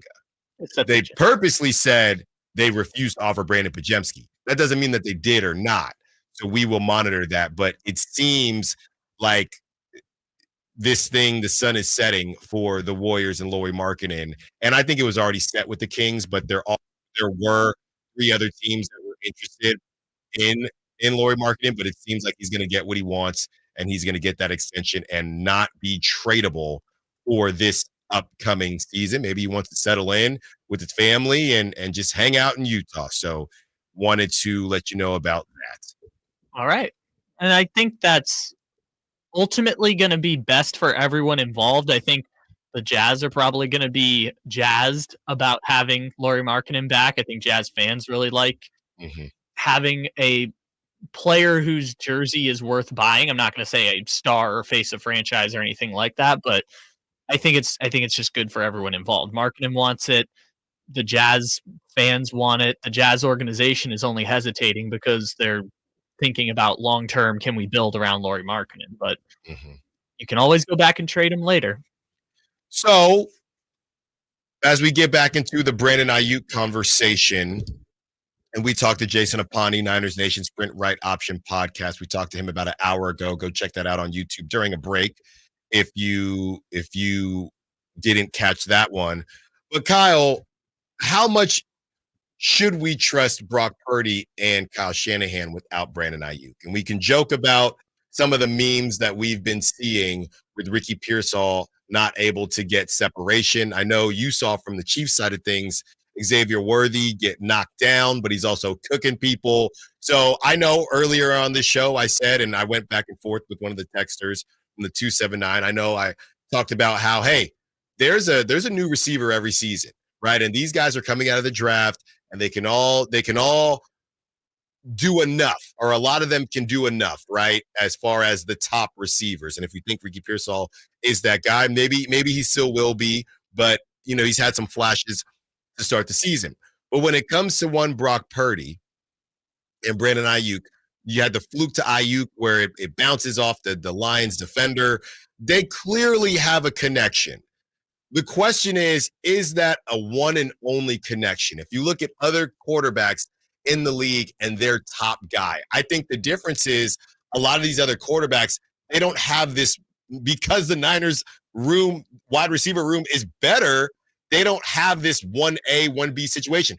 Joe Burrow didn't really have it. I mean, a lot of people like T. Higgins, but Jamar Chase is that dude. I mean, they were college teammates. And they were college teammates. So you had Jamar Chase, T. Higgins to a lesser degree. You look at the Eagles, and obviously A.J. Brown is the dude to Devontae Smith. You look around the different wide receiver rooms, and this is a bit of a unique situation where whether Brandon Aiyuk is much better than Debo, if that's the case, or if you think Debo is better than Aiyuk, the difference is Brock Purdy, your franchise guy, clearly has a better connection with Brandon Aiyuk than Debo.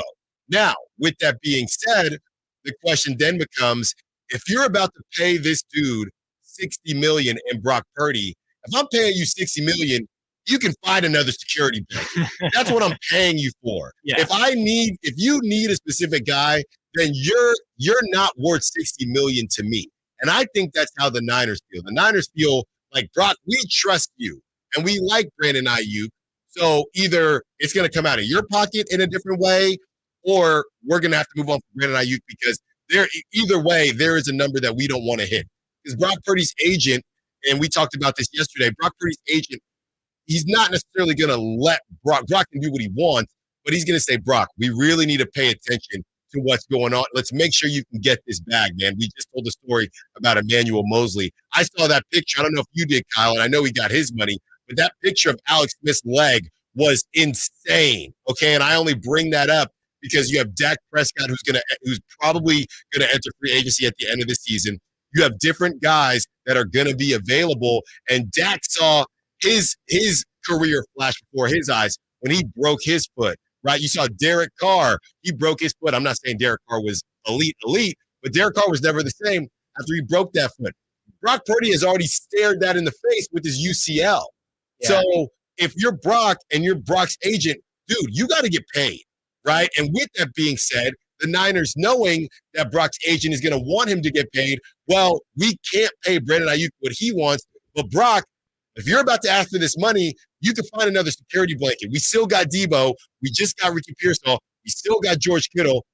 One of the unsung stories and one of the stories that went under the radar, Christian McCaffrey as a receiving threat last season, it just didn't happen. Yeah. Right? He can catch the football. He can do everything. And he still won Offensive Player of the Year. Right. And he still won Offensive Player of the Year. So there are so many opportunities and options in this offense that I think that if you're the Niners, you're sitting there saying, we're giving you $60 million, brother. You can find another security. Well, to answer your original question about whether or not the connection is worth, I think it's worth it to the 49ers to pay Brandon Aiyuk wide receiver one level of money, even if, like we joked yesterday, or I guess did yesterday, I can name 8 to 10 receivers I know are better than Brandon Aiyuk.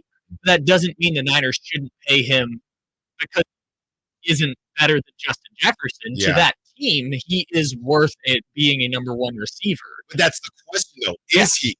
I would say he is worth it in terms of like what DJ Moore got. I think he's worth it in that sense.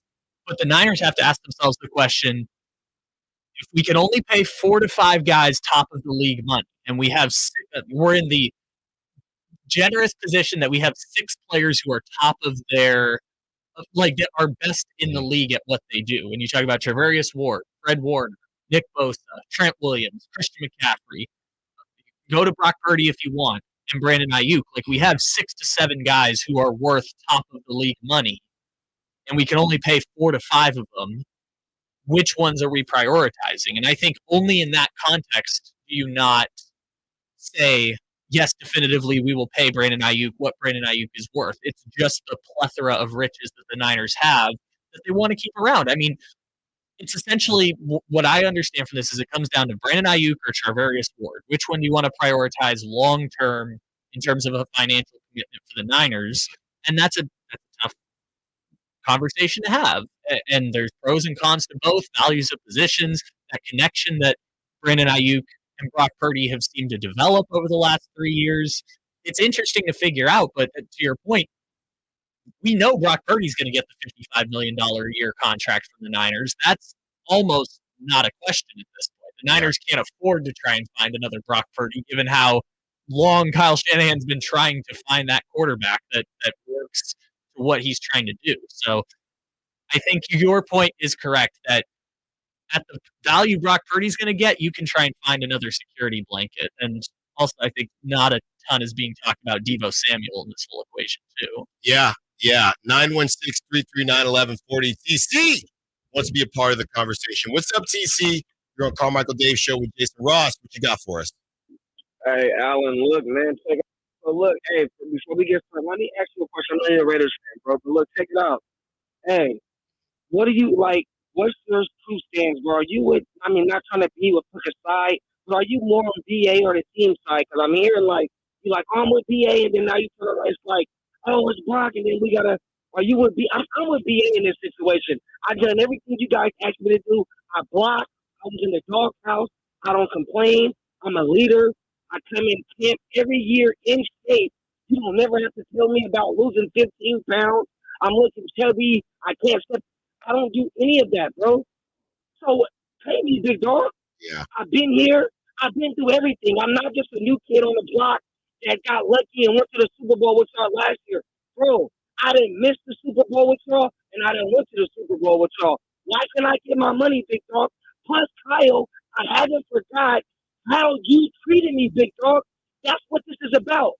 I want my money, but I haven't forgot how you treated me, big dog. Why everybody wants to think it's all pieces and I'm supposed to love you. No, bro, I haven't forgotten how you treated me and how you even treated other people in this organization. I don't care about how cool certain players talk about you, dog. I know the true you. So that's how I feel BA is talking about. BA acting like a diva about this situation. He's standing on his business, big dog. If he's acting like a clown with going to camp and all that, that's about not getting fined about the money because they ain't paying for it.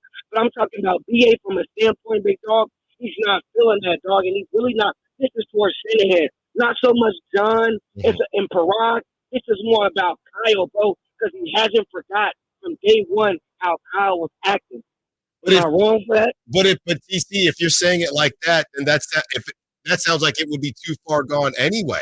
That would sound like, hey, that would sound, and I know he didn't want to lose the $50,000 a day, but that would sound, the problem is, I think to your point, BA is torn. Because if he straight up felt like that, he would just say, well, just trade me. But he's still been doing, he's dapping him up, and he doesn't really want to leave. I think that's been part of the issue. Listen, I get that point, but we don't know what's in the weeds right there. We don't know if that's the agent telling him to do all that. And, hey, man, show up, show good faith, man, for the good team and around the league. Because at the end of the day, if you get traded or not, even if you get traded, you still have to keep good faith.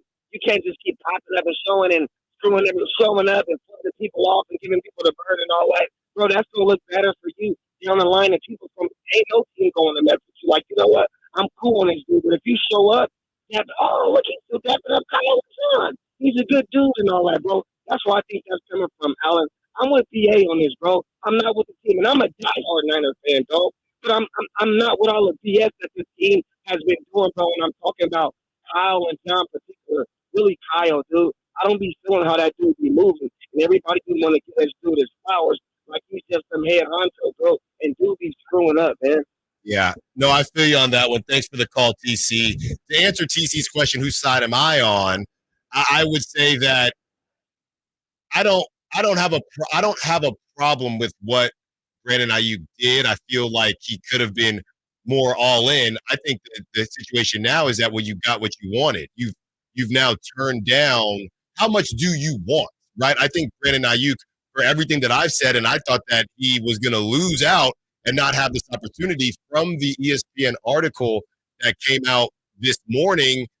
The conversation has been, or from Mike Reese, that he already has turned down teams, and there's still teams available in the Patriots, as far as we know, as the Patriots and the Browns. So how much of a perfect situation are you looking for? I mean, even Le'Veon Bell, did he want to go to the Jets per se? Who knows? But you can't have in life, you can't have it all. You know, if you want to live downtown because you like K Street and J Street, but you want to live in a quiet area because you want to start a family soon, well, then sometimes you're going to have to make a decision. There's not perfect situations. You want to go out clubbing, or do you want to be a family?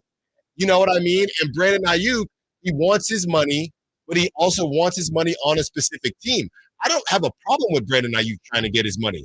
And I guess TC would ask the question, do I have a problem with how the Niners have gone about it? This is how the Niners value or don't value Aiyuk.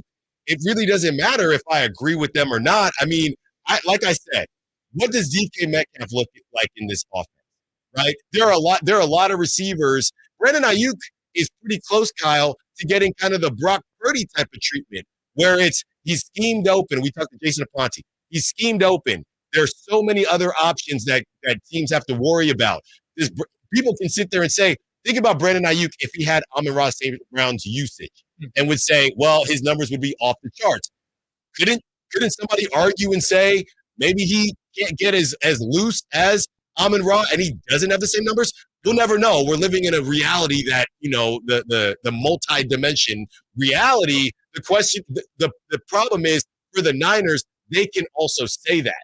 So whether it's, you know, standing on business or not, the Niners, whether they're right or wrong, and Brandon Aiyuk wants to prove people like my friend who thinks DK would be better in this system or as good. Brandon Aiyuk wants to prove people like that wrong. But in order to do that, he might have to go to a New England or to a Pittsburgh. Which he doesn't want to do. Which I think that's, if I'm reading you right, I think that's why you said earlier, it sounds like Aiyuk has to make the decision of what does he want. Because it sounds like the best scenario would be to get his bag in San Francisco. That does not seem to be a possibility anymore. At least not right now. Not a bag to his level. Yeah. They want to pay him, but not what he wants. Yeah. I think that's the calculation he's doing, is like, how much am I willing to sacrifice to stay on the Niners, or how much am I willing to sacrifice to go get, or the dollar value that would make me give up that hope to stay with the Niners. And I think that's why it's such a unique situation, because the fact that he is saying maybe or no to certain offers of teams is adding a whole interesting layer to the conversation, like you and TC were saying. Right. I mean, he got what he wanted ultimately, but it's not exactly what he wanted. And we take it to other jobs.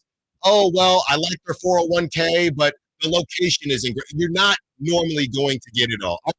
Coming up next, we ask a very simple question. What are the Kings waiting for? We also break down the remaining free agents. Do any of them tickle your fancy? The Carmichael Dave Show with Jason Ross, Alan Styles, filling in.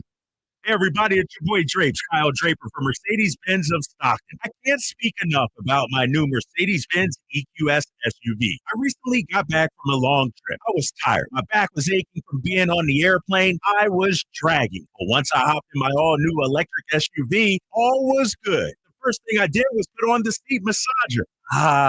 It really made a difference. I challenge you to check it out for yourself. Go visit my friends at Mercedes-Benz of Stockton and tell them Drape sent you. It's just a short drive down I-5 or online at mbofstockton.com. Hey, movie fans, it's time to get your tickets to see Borderlands, the IMAX experience at the Esquire IMAX Theater in downtown Sacramento. It's on the weirdest, most dangerous dumpster fire of the world in the universe. God, I hate this. The best-selling video game of all time hits the big screen with a ragtag team of misfits on an epic adventure to achieve unimaginable power. Don't miss opening weekend of Borderlands in front of the Esquire IMAX 6-story screen. Grab your tickets early at IMAX.com/Sacramento and reserve your seats today.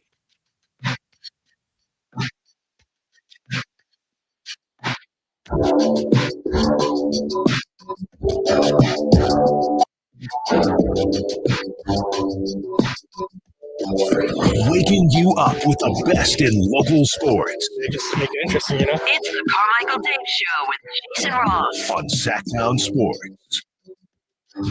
Carmichael Dave Show with Jason Ross, Alan Styles filling in for the rest of the week. Dave and Jason enjoying some much needed time off and much deserved time off. We have a lot of action going on right now, Kyle, on the Olympic circuit. Semifinal matchup for the women's soccer team USA taking on Germany.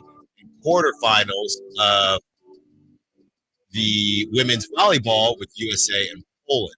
So those are the two games going on right now, or two matches, I should say. Kyle, and this is what we're talking about here, man. We're about to get into the Kings and whether or not they should make another move, as the Lauri Markkanen news.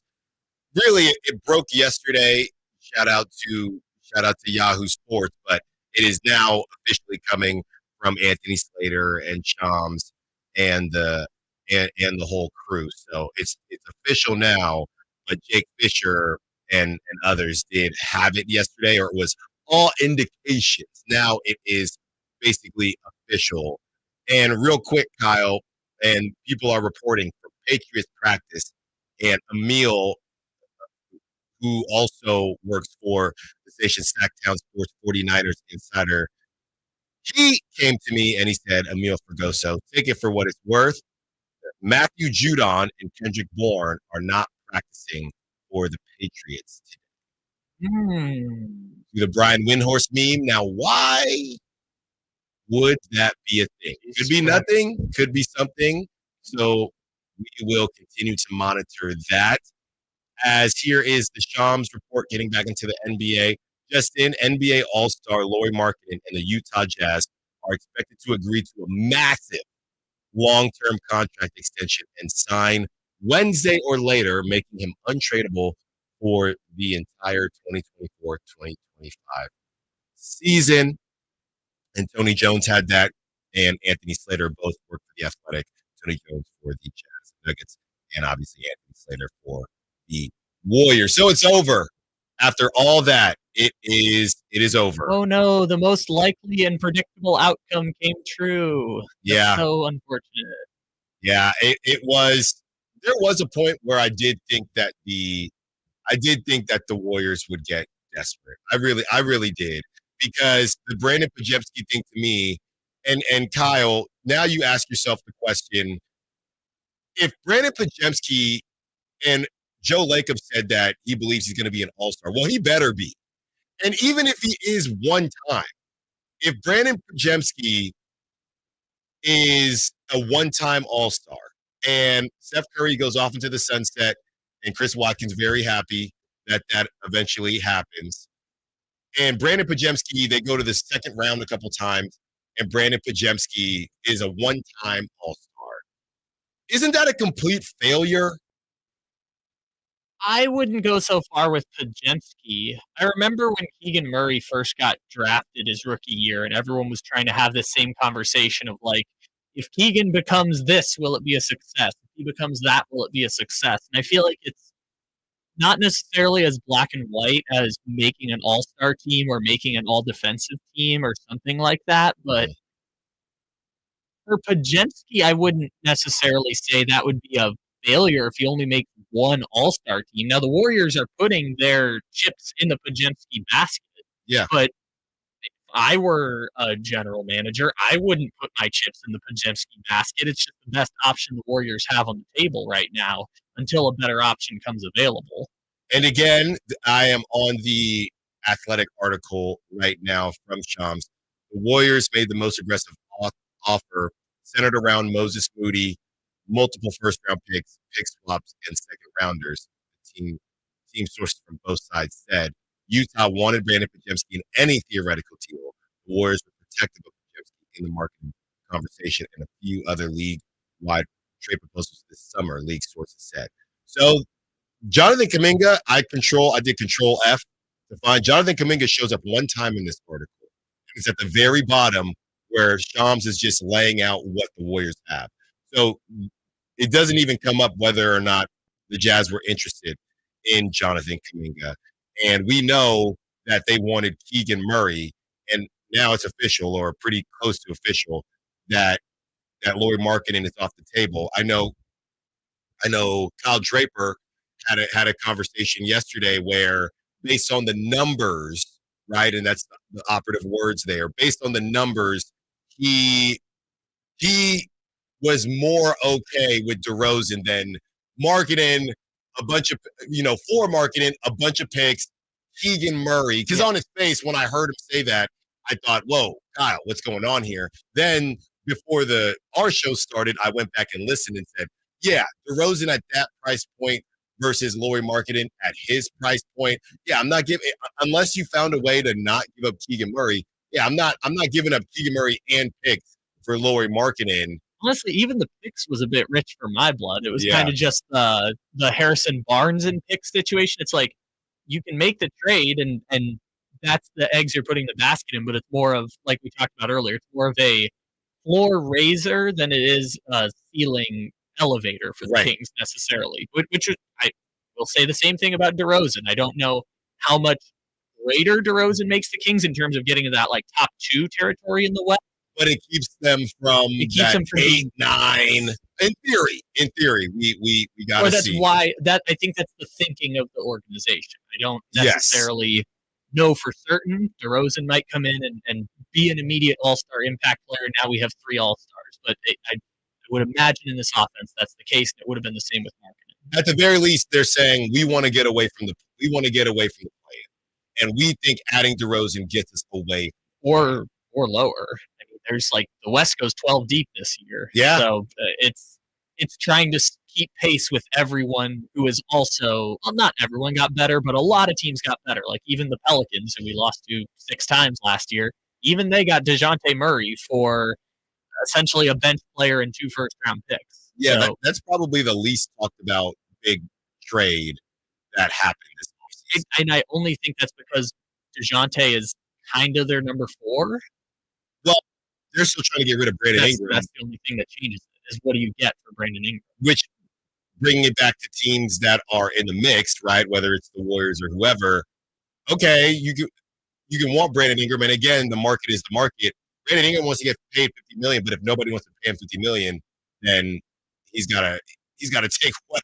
Well, you know what? It's funny that we just brought this up again because you mentioned off the top of the segment the Podziemski aspect of like if he ends up being a one-time star, do you regard that as a failure? I mean, DeJounte Murray is a one-time all-star who keeps bouncing around the league to different teams thinking that he's that missing piece. So I don't know. If Podziemski has DeJounte Murray's career, would you view that as a disappointment? Well, yeah, because you had an opportunity to pair Steph with one of the great young players in this league. There's only one Steph Curry. Yeah, I get that. You know what I mean? And, for whatever it is, maybe Markkanen just wasn't that player, but prioritizing the development of Podziemski as like a number 2 or number 3 is something that rebuilding teams do, not teams that have Steph Curry in the back half of the time. Coming up next, we continue the conversation, what to watch tonight, and also we get into the remaining free agents. Can I interest you in a Jay Crowder? I said that earlier, somebody said, are we serious? Look, it's a minimum deal. Let's continue the conversation. Open up the phone line, 916-339-1140. Carmichael Dave Show with Jason Ross. Alan Stiles filling in.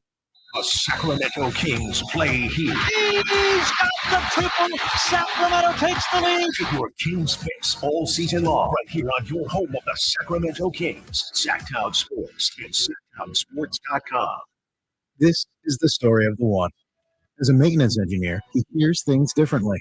To the untrained ear, everything on his shop floor might sound fine, but he can hear gears grinding or a belt slipping. So he steps in to fix the problem at hand before it gets out of hand. And he knows Granger's got the right product he needs to get the job done, which is music to his ears. Call, click Granger.com, or just stop by. Granger. Please get it done. eBay Motors is here for the ride. 120,000 miles of night drives, daily commutes, and who knows how many. Are we there yet? Countless fixes, elbow grease, and a new radiator. You kept your ride alive. With eBay Motors, you have over 122 million parts to keep it running. And with eBay Guaranteed Fit, they'll be the perfect fit every time. Plus, at these prices, we're earning rubber on cash. Keep your ride or die alive at ebaymotors.com. Eligible items only. Buddy here reminding you that not all gas grills are created equal. Bring out all the delicious flavors in your grilled meat with the amazing Napoleon Prestige and Prestige Pro line of outdoor cookers. My Napoleon Stainless Steel Pro Series gas grill has turned me into a grilling pro with features other grills cannot match. They're built different, built better, built to last. Made with premium stainless steel that boasts quality and a lifetime warranty. I may never want to cook indoors again. Napoleon grills and accessories are now available at your nearby Amy's, Ace Hardware in Sacramento, and now El Dorado. Are you tired of your tee shots ending up in the adjoining fairway while the rest of your foursome is hitting it down the middle? Well, experts will tell you that being properly fitted for golf clubs will help you strike your drive center cut. The Hagen Oaks Player Performance Studio and its team of trained PGA professionals are ready to help you get rid of your banana balls and duck hooks. Hagen Oaks Indoor-Outdoor Player Performance Studio fittings are available 7 days a week. Make yours today by calling 916-808-2531. That's 808-2531. At Fisher Investments, we may seem like other money managers, but we're different. What makes you so different than the rest of us? We ensure clients receive unparalleled service at every step of the relationship. Tell me more. Our investment counselors focus on service over sales, prioritizing clients' needs. How do you make money? We don't sell any commission-based products. We have a simple management fee based on the value of our clients' portfolio. So we do better when our clients do better. What about client portfolios? We get to know each client, their finances, family, health, lifestyle, and more. And then we tailor a portfolio based on their specific goals and needs. Your clients really come first then, huh? Yes, we make them a top priority. Our goal is to help them achieve a comfortable retirement. Wow, maybe we are different. At Fisher Investments, we're clearly different. Learn more at FisherInvestments.com. Investing in securities involves the risk of loss.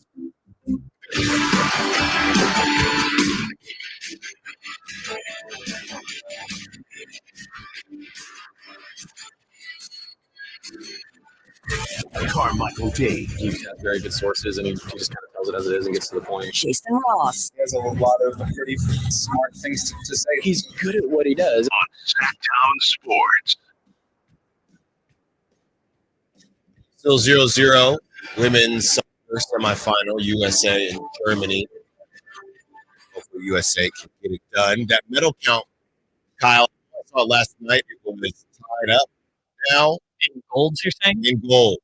Yes, Okay. the U.S. had caught China, and hopefully you can continue that. By the way, speaking of Noah Lyles, I just remembered, well, he was talking crazy yesterday. He said something to Fred Curley when they're doing the presser, and he said something about when that turn comes around, I'm gonna be something, but it was much wittier than that. For the 200.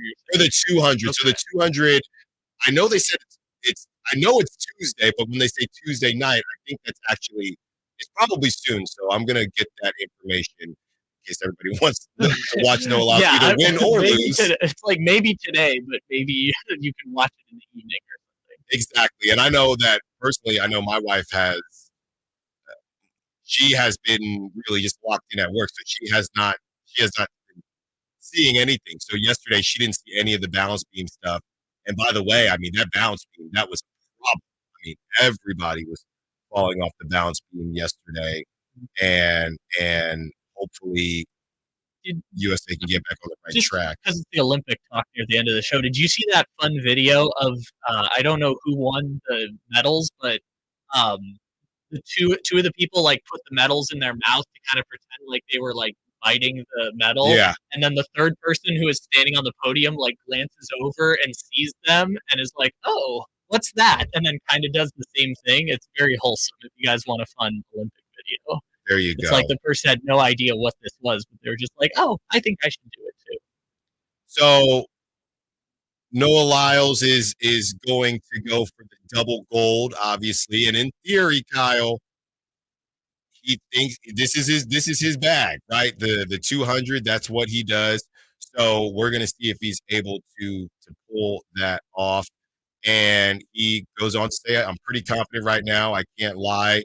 And this was him talking about the 200. Kenny definitely put up a fast time at U.S. trials. That definitely woke me up while I was referencing Gardner Rick, who finished 7th in Sunday's hotly contested 100-meter final. I was very proud of him. He's definitely not going to take how he did here in the 100 lying down. He's going to say, I'm going to go after him in 200. He knows he can go after it. But my job is to make sure that I'll just leave it there. I'll be winning. I'll do that. But now I'm imagining it in the Noah Lyles voice, which makes it like even funnier. Oh, this is what he said. He said, but if that man Bednarik ain't winning, none of them is winning. When I come off the turn, they will be depressed. When I come off the turn, they will be depressed. So The United States. I love that. I love it so much. So much. So we will see if Noah Lyles can keep US on the map and keep that gold count going. China got another gold. Now it's 22 to 21. Just in the last 10 minutes? I mean, or the last couple hours here. So 22-21, China is back in the lead. So we'll see what he's able to do. And I am confirming now, Kyle. I believe I'm pretty sure it was Tuesday, but I don't want to misspeak. So we'll get that for you. And back to the NBA and the free agents, Kyle. All right, and we'll get to what to watch tonight as well. Any of these names doing it for you? Let's go. Bismack Biyombo? Yes, but that's just to fill a roster spot. He's not playing over Alex Len, but I like Bismack Biyombo. Harry Giles? Fan favorite. Montrezl Harrell? Not for me. How is he only 30? Montrezl Harrell? Yeah, God, that's a good point. Yeah, that run with the Clippers he had feels like ages ago. That whole Pat Bev, Lou Will, Montrezl Harrell Clippers. JaVale McGee?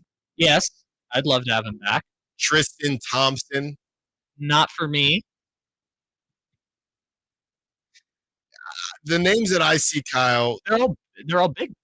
Kenneth Lofton Jr. Remember, he was supposed to be a guy. He's not on a team, really? No, he's bounced around a little bit. One of Chris's favorite players, Robert Covington. What he could join now. We're in the power forwards. Davis Bertans. I don't know if we're trying to find these lists to continue to update, but yeah, I know. think did he get signed? I don't know. We can look that up. I know. You know who is available? Taylor Horton Tucker, because he got ratioed for no reason on the internet this week. Danilo Gallinari, Marcus Morris, Markieff Morris. Bertans with the Hornets, so he's off the map. Thaddeus Young. Small forwards, Thanasis, Antetokounmpo. Sign him up right now. O'Shea Brissett, Troy Brown, Reggie Bullock. Reggie Bullock, I'd give a look. Was he here at some point? I don't have as deep of a King repertoire, but I feel like he was already here at some point. He's been around. He very much. And I believe he is now with the Rockets. So yes, he is. You are correct. He is with the Rockets. You know, these sites, they say that they're updated and it says day of, and then they're clearly not updated. So some of these guys, JTA, everybody knows I love JTA, Kyle. Can I interest you in a JTA? 10-day. I'll take another JTA 10-day. Kevin Knox balled out for the Warriors in Summer League. The only thing I know about Kevin Knox is that of active NBA players, he has the worst winning percentage of any player right now because he went from like the Knicks to the Pistons, like right as all those teams were terrible. Yeah, and you know he did fill it up, but an older guy in the G League, how much can you make it that? So some of these names not doing it for Kyle. Are there names that we are missing out on that you are interested in? I know there was some talk about maybe trading for Cedi Osman. Okay, he's on the Spurs. I know that came up. He's the 6'7" wing, and you just need that wing depth. And we talked about how important Trey Lyles is going to be. All right, Kyle, what to watch tonight? What to watch? Well, we can start with what to watch today because it's literally happening right now. France versus Canada, basketball quarterfinals. The winner, I believe you had the bracket in front of you. The winner of this plays Germany. Yes, they're on the other side. In the semifinal. Right now, it is currently France 30, Canada 18. So the French team is off to a roaring start right now, but you can watch that on a streaming service, I believe. It's not on television, but you can watch France versus Canada. There you go. There you go. And while you're doing what to watch tonight, Kyle, I was way off with the 200 meters. The semifinals are tomorrow. Okay. And then the finals are on Thursday. So we got some time. We'll be back here in the morning. That's right. I don't know if we're allowed to spoil that one. No, I wouldn't do that. Well, according to Noah Lyles, we can spoil it. It doesn't matter. Right, he already knows what's going to happen. It's already going to be a blowout. There you go. So semifinals are tomorrow, and the finals. And Noah Lyles, it looks like, runs tomorrow at 11:10. So we won't have an opportunity to ruin that one. And then the final is at 11:30 on Thursday. What else to watch tonight, Kyle? Well, we got Team USA taking on Brazil, 12:30 today. We're feeling good about it because I think Brazil has a couple of those two-way guys on the team, but I don't think there's like a standout player for Brazil that I think of that's playing for that team. But good on them for making it to the next round as the 8th seed. So Brazil, they're going to try their darndest against USA and really just hope that USA is just off. But I don't think that this guess. It'll be fun to watch either way. And then I believe the women's quarterfinal is tomorrow. I forgot who the U.S. is playing now, but I believe tomorrow at 12:30 again is the women's quarterfinal. And Ice Cube has also challenged those teams to face off against the Big Three. I'm kidding. USA is minus 27 against Brazil. You want to fade Brazil? You want to get spicy? Want to fade Brazil in that matchup? No, not particularly. All right. Last thing, just Giants and A's baseball tonight, but the A's one has particular importance because if the A's beat the White Sox, the White Sox will set the all-time 123-year American League record with a 22-game losing streak. They've already tied the record. Tonight they can break it if the A's can beat the White Sox. I just don't even know what is being talked about in the locker room. Okay, you have Pedro Griffel as the manager. What are you saying after games? Look, August is already hard for baseball teams that are eliminated. At a certain point, you just have to laugh, right? Like, the team just kind of has to collectively laugh at it a little bit because otherwise it's just unbearably sad. Yeah, and if you want to have some fun, Ozzie Guillen reacts to White Sox 21-game losing streak. I'm sure that one was cool, calm, and collected. Coming up next, Crosstalk with Chris Watkins of Styles and Watkins. We talk about what they have coming up on the show and get into celebrity birthdays. Carmichael Dave Show with Jason Ross, Alan Styles filling in. Subscribe to Sacktown Sports on YouTube and watch the Carmichael Dave Show with Jason Ross, Stiles and Watkins, and the Drive Guys, live Monday through Friday from 6 to 6. Plus, view archive shows and exclusive content. Subscribe at youtube.com/SacktownSports. I would end the day with sore feet, sore legs. The drugstore inserts that I was purchasing were really not very useful at all. I walked into the Good Feet store and the guy kind of grinned at me and said, I hear that a lot. I was living with chronic pain before going to the Good Feet store. Now I don't really have that problem. I'm able to do the things that I expect to be able to do, even at my advanced age. I feel pretty good about what's going on. The Good Feet store in Sacramento, Roseville, and Vacaville. Sacramento, Dirks Bentley's coming to town. Saturday, September 28th at Hart Health Park at Cal Expo. In the Park 2, and he's bringing some friends. Parmalee, Tyler Rich, Dasha, Kelsey Hart, and more. Saturday, September 28th at Hart Health Park at Cal Expo. Get your tickets today before they're sold out at CITPFest.com. Brought to you by Arby's of Sacramento and Public Chrysler Dodge Jeep Park Center. Labor Day savings now at Maida Chevy with $12,000 off MSRP on every new Silverado half-ton Turbo Max in stock after rebates. $12,000 off every Silverado LT Turbo Max at Maida Chevy with at least 5 at this price. Labor Day savings up to $12,000 off MSRP exclusively at Maida Chevy at MaidaChevy.com. Sacramento Silverado headquarters. Together, let's drive. Not available with special financing and leasing. Some other offers must pay in 2010 model year or newer. Ends 9/3/24. Great deal at Maida. It's time for the news of the day. The latest headlines, the biggest stories, hard-hitting analysis. Yeah, this is none of those things.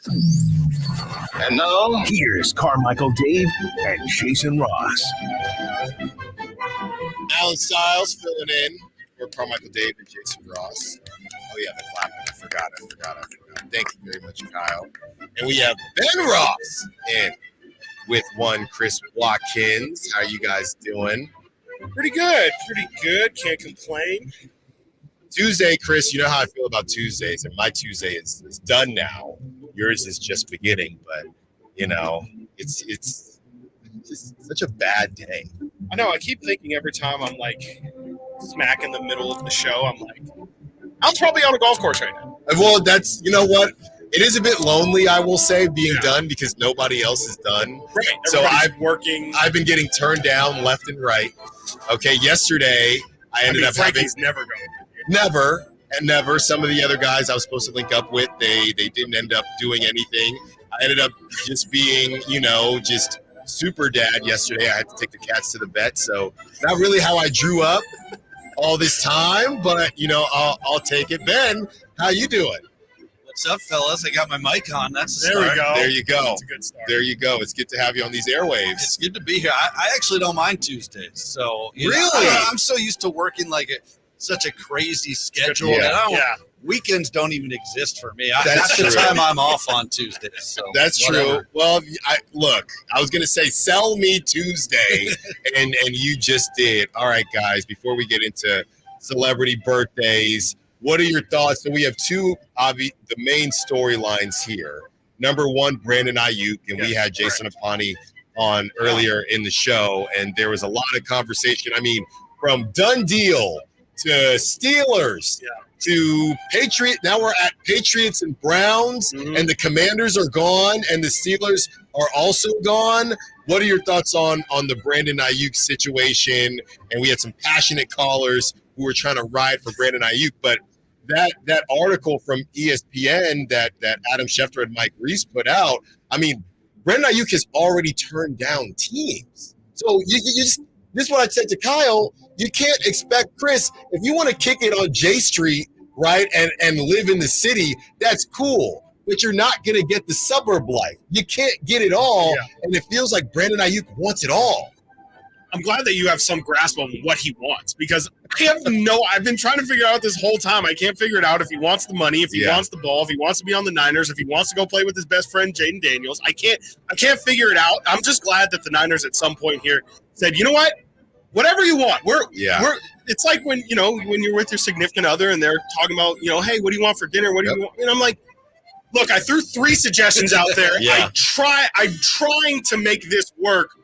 What do you want? You just tell me what you want. We'll make that happen. I'm just glad that at some point here we finally reached look, this is your decision. Whatever you say, we're just going to go with. Yeah, I mean, I think he wants it all is the problem right now, right? He wants the money, he wants the ball, and he wants to be on the 49ers competing for Super Bowls. And it's like at some point he's going to have to make the decision what's most important to him. And I think we're going to find out, but that's why it's sort of so up in the air and you've got all these changing reports all the time. He's probably not quite sure.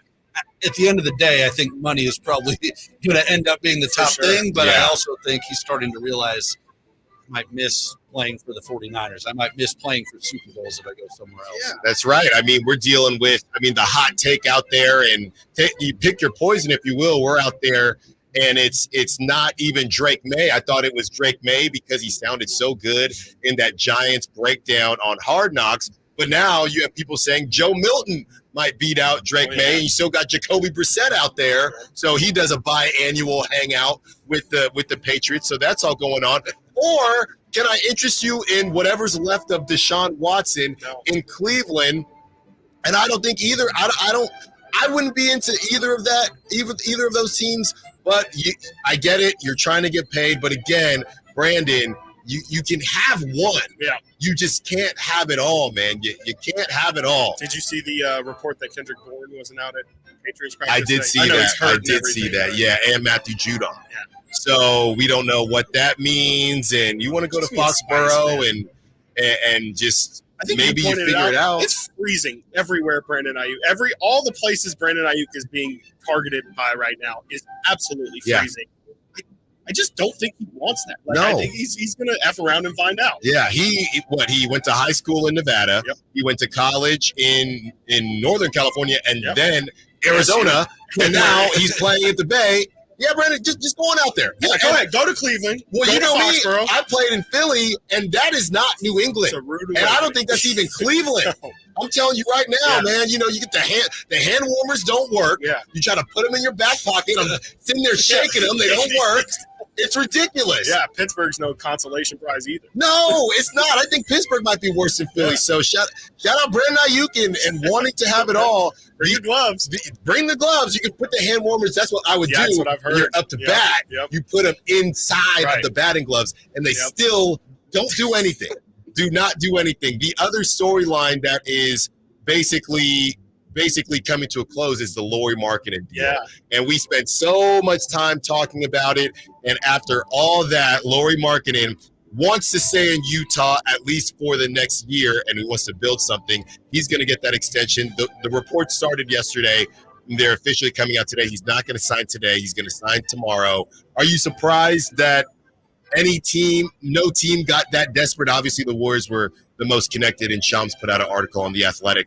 Warriors, Kuminga isn't even mentioned. And the Warriors just said that they weren't giving up Brandon Podziemski. So it was literally that report. It was Moses Moody and a bunch of picks. And everybody said, I'm not moving, you're not moving, and Lauri Markkanen is going to stay in Utah. Yeah, I'm not surprised because of that. I think the asking price that Utah was looking for was way more than the Warriors or probably anybody was going to pay.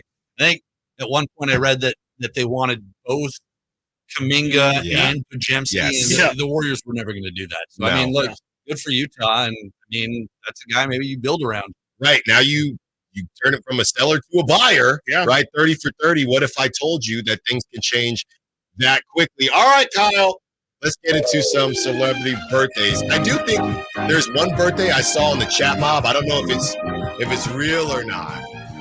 And just so you know, this is a segment where we guess celebrities' birthdays. We guess. I was about to look them up, so I won't cheat. Yes. No. Yeah, we gotta guess. Sure. All right. Guessing.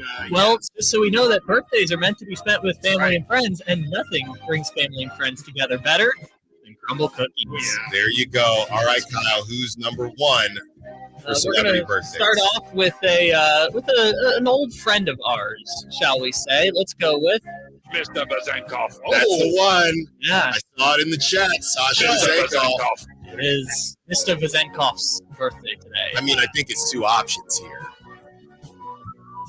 He's 28 or 29. That's what I was. I'm going to say he's 29. Yeah, I'll say 28. $1. No, I'm going to go. All right, I'll go 30. I don't think he's 30, but I have to be different. Yes, we do have a correct answer. Mr. Styles, 29. There you go. There All you right. go. Also, then we do this thing where you have to guess who the person is based on their first name. So we'll start with Michelle. Pfeiffer. That's where my mind was going. Pfeiffer. I don't know why. I felt like we've done Michelle Obama already. I feel like I would have heard about it. Michelle Wee. Close. Michelle Yeoh, the actress. Oh, okay. I don't know who this is. Is it Michelle Yeoh? Yeah, give us a couple shows. The movie, she won Best Actress for Everything, Everywhere, All at Once. That was a weird movie. I like Got it. I heard Got it. She's in one of those Disney. So I'm guessing 50s. I'm gonna Yeah. I'll go 56. Yeah, I'm going 52. Okay. 62. Hey, good job, Ben. I thought this was the safe one. This is like a Academy Award winning actress. I'm better with faces. Fair enough. Here's a real difficult one for you. Let's start with M. Night Shyamalan. There you go. Do we know what his first name is? I guess I've never. M. It's just M. Is it Knight his middle name? I think so. M. Night, long Is legs. that like Carl Anthony? That's right. But it's M. Dot. So the M is short for something. Yeah, it is. Yeah. I don't want to know because that guy, long legs. I mean, if he thought we could pronounce Shyamalan, and he's like, whatever M is, you just can't touch. Like, M must be just a mess. Yeah, I have no clue. I mean, he's been around for a while. I just saw a video with him, and based on that video, no disrespect whatsoever, I'm gonna say 55. He's got that movie with the serial killer that's like in the show, and he doesn't know that it's all set up. I really want to. That's the one that's about to come out. Yes. Is it called Trap? Yeah. I got to see that. Yeah. You heard good stuff? Things. Oh, yeah. Okay. I never know what to expect. It depends. Like I'm on the second for M. Night Shyamalan. I don't know why. Like a lot of his movies. Yeah, I can do signs. That's about as far as I get. I love those twists. I'll say M. Night Shyamalan. You said 55. He is younger for sure. 50. 60. I'm going 60. He could be. We got a correct. Oh, hold on. We lost yourself out in the middle of the sentence. Sorry, we got a correct answer. 54. Chris Watkins. Yeah. Come on. We got a little bit more time here. I think I found his name. Oh, because I had to look it up. Yes. It's the M stands for MEC. MEC. MEC Neliyatu Shyamalan. Okay. So the N is not night. The M is not night. No, there is no the N night. is not. Okay.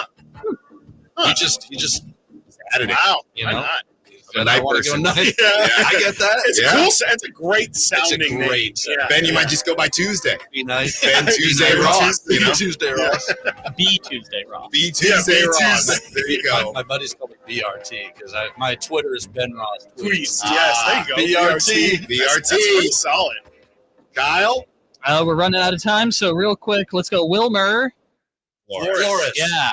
He is. But he just got something done with his knee or his foot, something like that. So hoping Wilmer Flores gets back. He balled out last season.